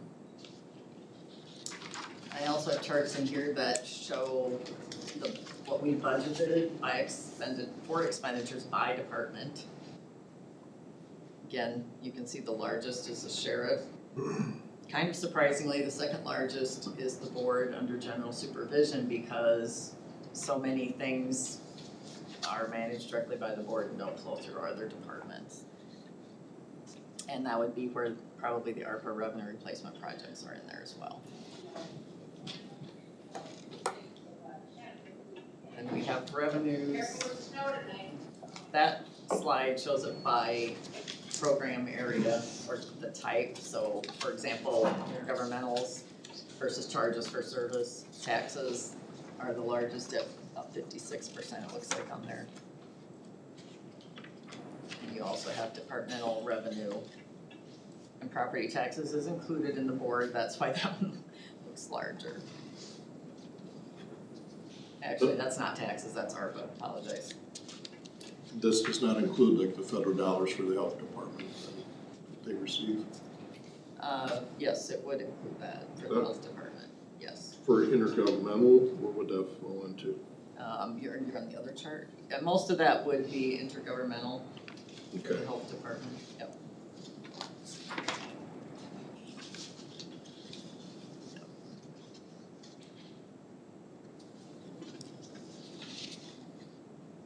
Another issue that probably came up for the first time, maybe in a while for us last year, was to talk about geo-bonding limitations for counties. Public buildings, just a refresher, we're required to have a public vote if the total project cost, not just the part we want to issue bonds for, but the total cost is going to exceed $1.56 million. Unless you satisfy some other exception, such as a local option tax or TIF or certain things like that. General corporate purpose, which is most of our projects. Last year was a number of them, particularly for conservation. So projects, if they're going to exceed $400,530, then we need a referendum. So, and that limit changes every January based on inflation. So I assume it will be a few $100 higher this January. So that's why we're limited when we're choosing projects. If we don't want or need to have a referendum, we need to keep the projects below that limit to avoid that. And the important thing that changed a few years ago for that was that equipment is no longer eligible to be funded using bond money for counties. That's one we kind of had come up from time to time here at some of these meetings that I'd like to see. Yes, and just to have that flexibility, whether we do it or not, it would be nice to know that we could, we wanted to. So the question we needed to answer that is how do we fund our equipment if we can't use bond money and now we're at the general basic levy cap? You either have to reduce an operating expense, salaries or utilities or something, software, something like that, to buy equipment, or we have to find another way. So have been in a really fortunate position because we had high general fund reserves, which we saw from on the 24 slide. So an option that I think needs heavy consideration is that we preserve that fund balance and use it to buy that equipment that we don't have another way to acquire. And last year's budget for 25, the capital improvement plan included department requests of about 6.3 million. So then we looked at how that might impact fund balance. This fund balance appearing on here is still a June of 24. I did not update it to June of 25 yet. But you can see, we had the 5-year plan was 6.8 million. So you can see if we use that, this is 6.4 just because I was using percentages, that would take you down to 45% over that 5-year time period, if we only used it for equipment. Michelle, what do they define as equipment?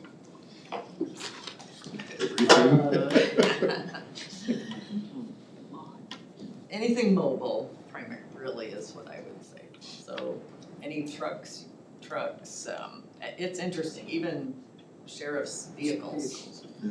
Or sheriff's, for example, Duty belts. the body cameras, all that is all equipment. So they prefer that it gets paid out of our general fund?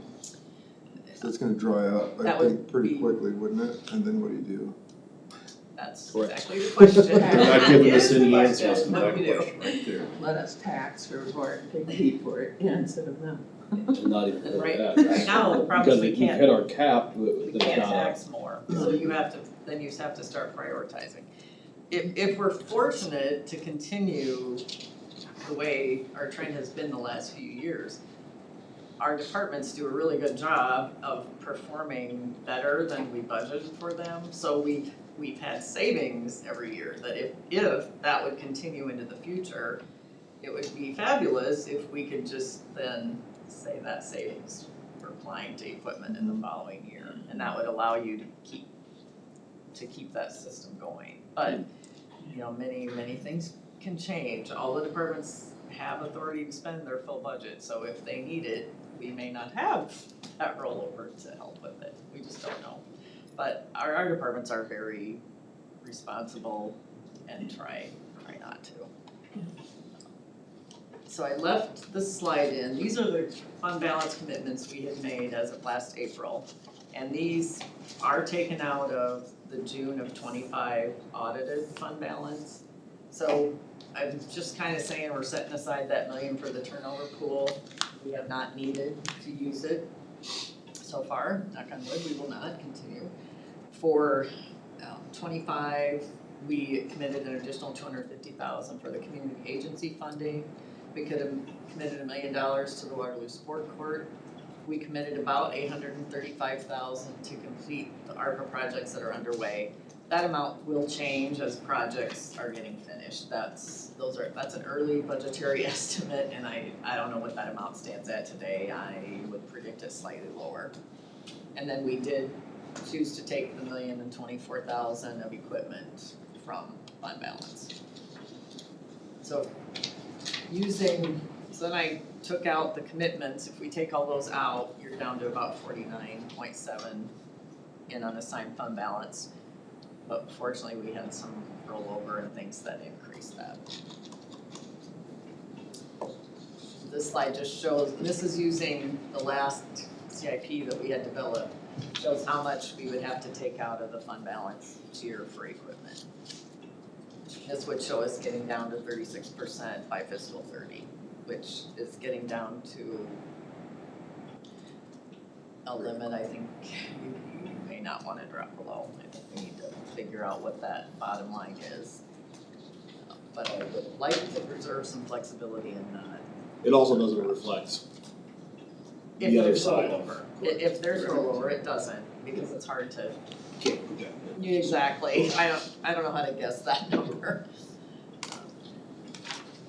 Then here's what the draft plan that we did a year ago for bonding, what we thought we would do, and how the debt service levy would change. We did issue the 5 million in June. And then we potentially were planning another 5 million in fiscal 27. And then 6 million for the road building in 28. And then I think departments started having a harder time, their lenses weren't as clear to see what they needed to do by 29, so the requests were down to 3.5. But that's, I assume, going to change as we get closer. But you can see all those changes, we have a slight increase in the debt service levy. There's so many assumptions in there, it did not assume increases in taxable value, for example, which hopefully we'll have. So I'm hopeful that we can keep that debt service levy flat now for a while. And then just a chart showing what I anticipated to happen with debt. I just had a question on debt service Yeah. levies. Do we have a chart, or at some point, could we get some visual of where, sort of similar to, I think of our reserves, we've got our fund balance comparison to other counties, just an idea of what our debt service is compared to other counties? I think it just might be helpful. Yeah, I do not have a chart like that, but I could. Well, yeah. And maybe have it exclude the ones that are reimbursed by other, or two versions. The levy will, so if I use the rates, I think that would happen, so you're right, I think that's a more fair representation. Do you have the numbers for the debt service? I think you gave those to us earlier. Do you have those handy? I didn't write those down. How much it was? Yeah, I mean, when you had the pie graph there, it was like the 4.7 was total. And some of it was solid waste and some of it was county. And actually, I think on the next, Oh, well, if it's there, I was gonna. I think the next slide describes that a little bit, you can see in our actual debt, it's 90,000 off from what it's gonna actually be, but this was the projected, that our total outstanding this June would be 10.9 million. If we don't, that 26, we were not projecting to do another issue in 26. And then of that, 4.375 million was solid waste, and then we've got 1.5 million remaining on the E911 issue for the. No, that's fine, thank you. Is that what? I was going back to the pie and you have it Yeah, all well, spelled there, out. yeah, it's Just all need the to go same another slide. information, it's Yeah. just No, baked that's a little good. differently, put it that way. That's good.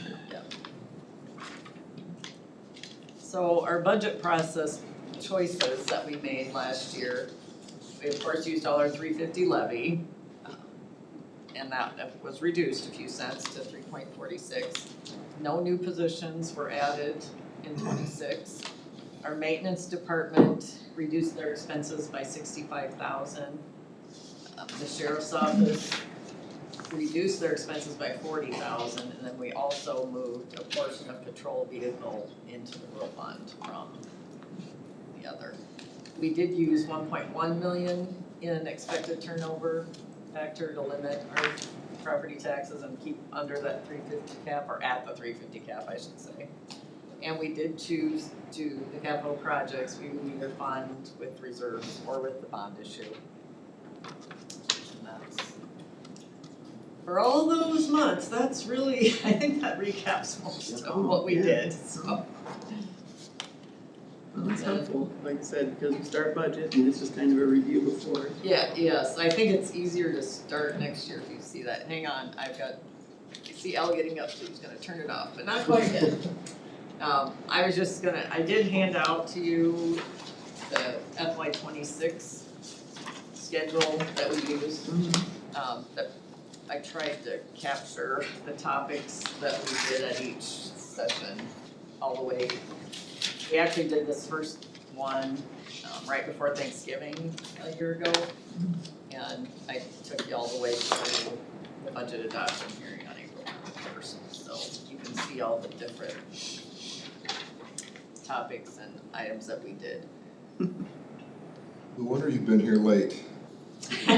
Exactly. It's, actually, I feel like we're well, in terms of what finance is getting done, we're in good shape going into this year. Feel like departments, I can tell they're very busy because they're probably a little later getting the information, but I have drafted a schedule and I do have department names down on specific dates, but I will tell you, no department has seen this yet. That's what I was gonna ask, that was my No. question, have the department head seen it, yeah. No, but the first ones, like on January 6th, I have those budgets, so assuming the department is available, I think they'll be able to make their presentation, because I have information from them. And I know many of the others, there's some that's coming today, it'll all be here by the time we need it. But my bigger point is, if department heads are gonna be out of town or at a conference somewhere, I may have to do some shifting around. But in general, this would be an approximate schedule. Kind of stuck through approximately April 21st. Yeah. And that does put the hearing on a Tuesday. I will have to decide if that's what you want to do as we get closer. This particular schedule only has about one meeting on a Thursday. Don't know, it's probably too soon to tell how well this schedule's gonna work, but. So if there are specific weeks or times that you know you're not going to be available, it would be helpful to me to. But that's what you targeted, kind of Tuesday, Thursday, still staying in those schedules? If we need to, Oh, yeah, I mean. but we may not, till I have property valuations, that's one thing that's kind of difficult. Until we have that, it's kind of hard to know how much, or if you have other priorities that you want to add to the budget. Those are the things that are gonna make us have to take some more time to choose what we're gonna do and what we're not gonna do. So right now you're committing to the 6th, pretty much as the schedule for that date, but not so much yet the other. More or less, yes. Okay. Yep. We need to look at the And dates. any of those could switch around, like I said, even the people that are scheduled for the 6th, I need to make sure they can come that day, for example. Sure. Still got us coming till April. April sounds like a long time off Doesn't it? until you Yeah. start doing this, and then it, Yeah. I don't know, doesn't feel that far off anymore. I know. No. That's really all I had for today, so. So will you send this out to department heads so they can I will start to? start doing that, yeah, I will be starting to do that. Just, Can I just maybe suggest on January 27th, looks like it's a pretty heavy day with building maintenance and roads. And the 3rd looks like a little lighter. Maybe depending on folks' schedules, Yeah, that. we can spreading that a shift. little. Yeah. and there may be days there, because people are going too, you have to, Yeah. I was just looking at vacations or trips. Thursdays are actually gonna be hard for me this year, this next year. But Okay. as long as I've got some time to play, it's.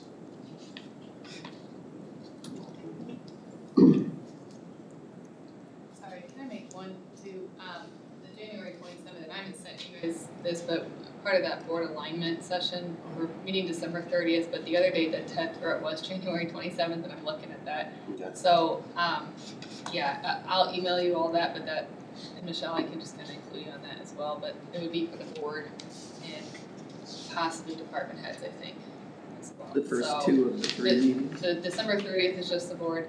The second one is board and department one's elected officials. Mhm. But that was the date thrown out there. He tried to make it on a Tuesday, but, just FYI. So you'll see that come across. Do you know if that, is that morning or afternoon? Well, I think it could be, I think it's up to you, Oh, what works. right, cause They'll throw it out. he knows that it's budget and, obviously board meeting probably would maybe afternoon, but I don't know, it's up to you guys. Okay, I was trying to gauge. Yeah. But we can shift that and we may want to use some Thursdays then. Yeah, yeah. Wednesdays, fine. whatever it has to be, yeah. Like you need lead time for your Thursdays. I mean, if there's lead time to be had, great. If we have to make a call on something for some reason, try to move some other stuff around, but.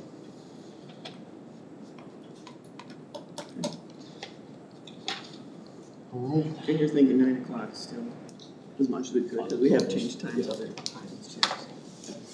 It's up to you guys, whatever works. Alright.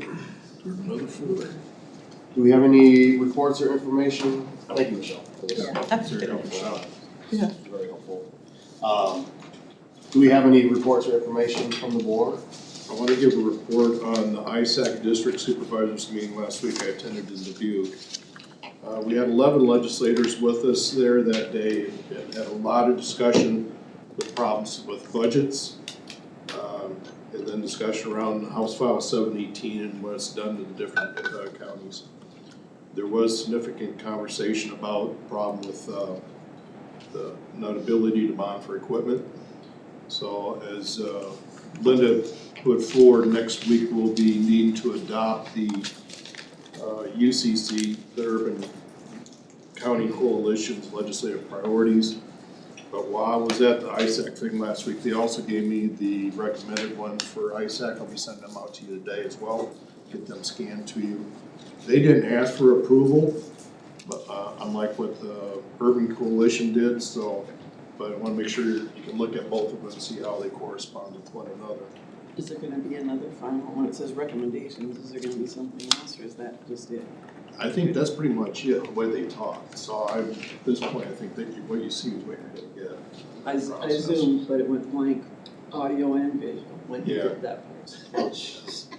So, Rich, how did what were the legislators' thoughts on that? They seem receptive. Well, one had been on school board for 20 years, so he was understanding, but I don't think they get much choice in, when the thing starts rolling down the hill, that snowball grows to the point they're not able to stop it. I don't know how better to put it to you that way. There's outside forces that are pushing a lot of the property tax issues. So that was discussed. and they didn't have anything really to add, when they talked about property tax, No. nobody had any ideas or talks about it yet, that was kind of seen. They all mentioned, they aren't the ones that spoke, were good to talk about local control and home rule, but, yeah, of hearing from us and that type of thing, but yeah, so.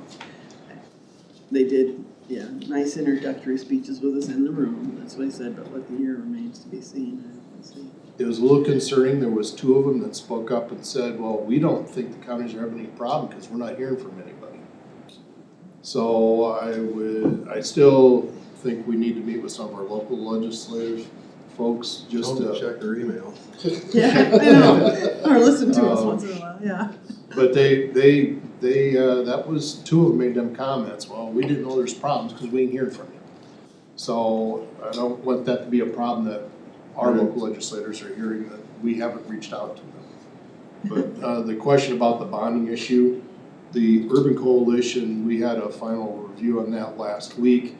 And it did bring up that was missing, was not supposed to be missing, but it kind of explains more on the equipment issue on that too for you. And it has been in previous years, it just, I think when they started doing cut and paste and stuff, Yeah. missed it, and it was good, Rich caught it, so. Just got an email, the Cedar Valley Coalition, we were actually the first one to get our stuff in.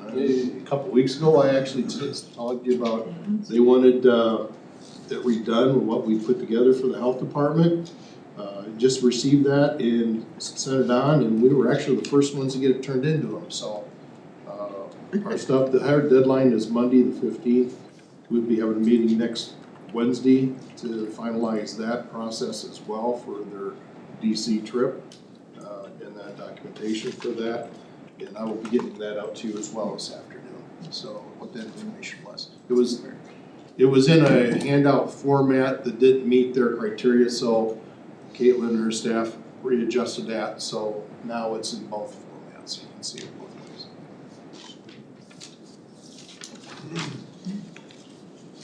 ways. Just a quick reminder to everyone, we'll have the holiday party Thursday at 4 o'clock at the Experience Waterloo office, so bring an appetite, please. And then we probably at some point need to decide when we're going.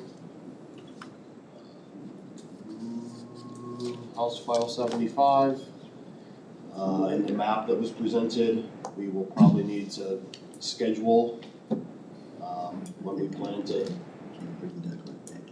New Year's Eve. And that New Year's needs- Eve, yeah. That needs to move forward as though there is no Correct. impediment right now. Are you gonna be gone next week? I am gone next week on the 16th. I will literally be in the air, and I will not be saying where, just in the off chance that kids are listening to a Blackhawk County Supervisors meeting about 2 hours and 22 minutes in. Assuming everything goes as. Yeah. Yeah, you may not get off the ground, So how long would it take us if we were to turn down this first map? Is the second one sitting there waiting for us? Do we know? No, I don't imagine, I mean, it has to be, you have to make a pitch for it. I mean, you don't just submit, say it doesn't meet, you have to say what it doesn't do and why you wanna do kind of another one, a second one. And I'll be honest, in the interest of frankly drawing attention to it, I would be fine to meet on this item exclusively. So we hold a meeting on a different day than our typical 9 o'clock. Hopefully have media present in order to at least help folks understand what's being proposed. Or, sorry, proposed. Or do you have a date in mind if you want to do that?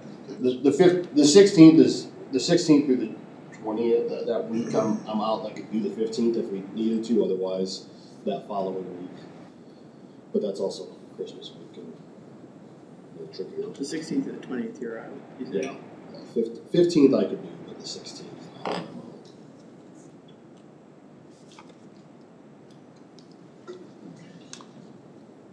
May have to be in the afternoon of the 15th.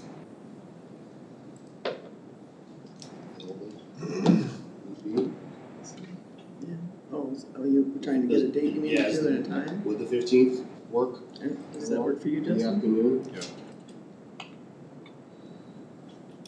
Yeah, next week, Yeah, next Monday. would you guys be willing to shoot for 4?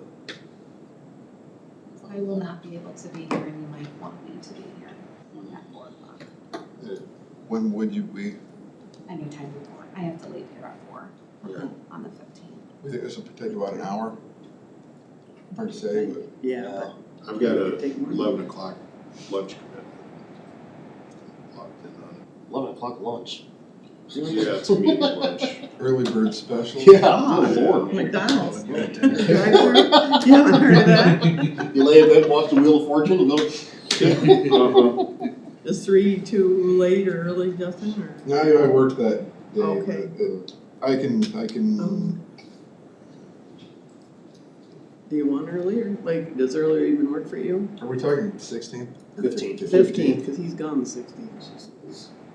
Yeah, whenever, I'll make it work. 2 o'clock? Be better? That's fine. 2 o'clock. Yeah, we do 2 o'clock on I'm the good 15th is fine anytime by before me. 4. So 2 o'clock on the 15th for a Days. special meeting. The subject change. Did you guys all get my email Which one? answering all of your questions over the Oh, weekend? that one, yeah. Yes. Yeah.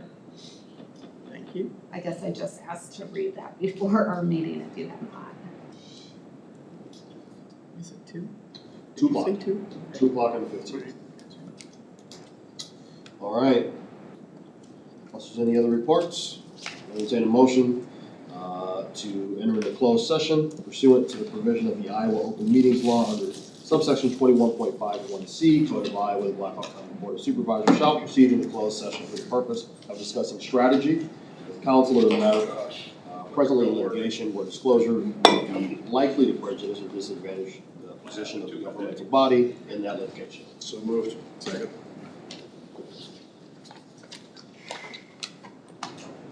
We need to- what's the purpose?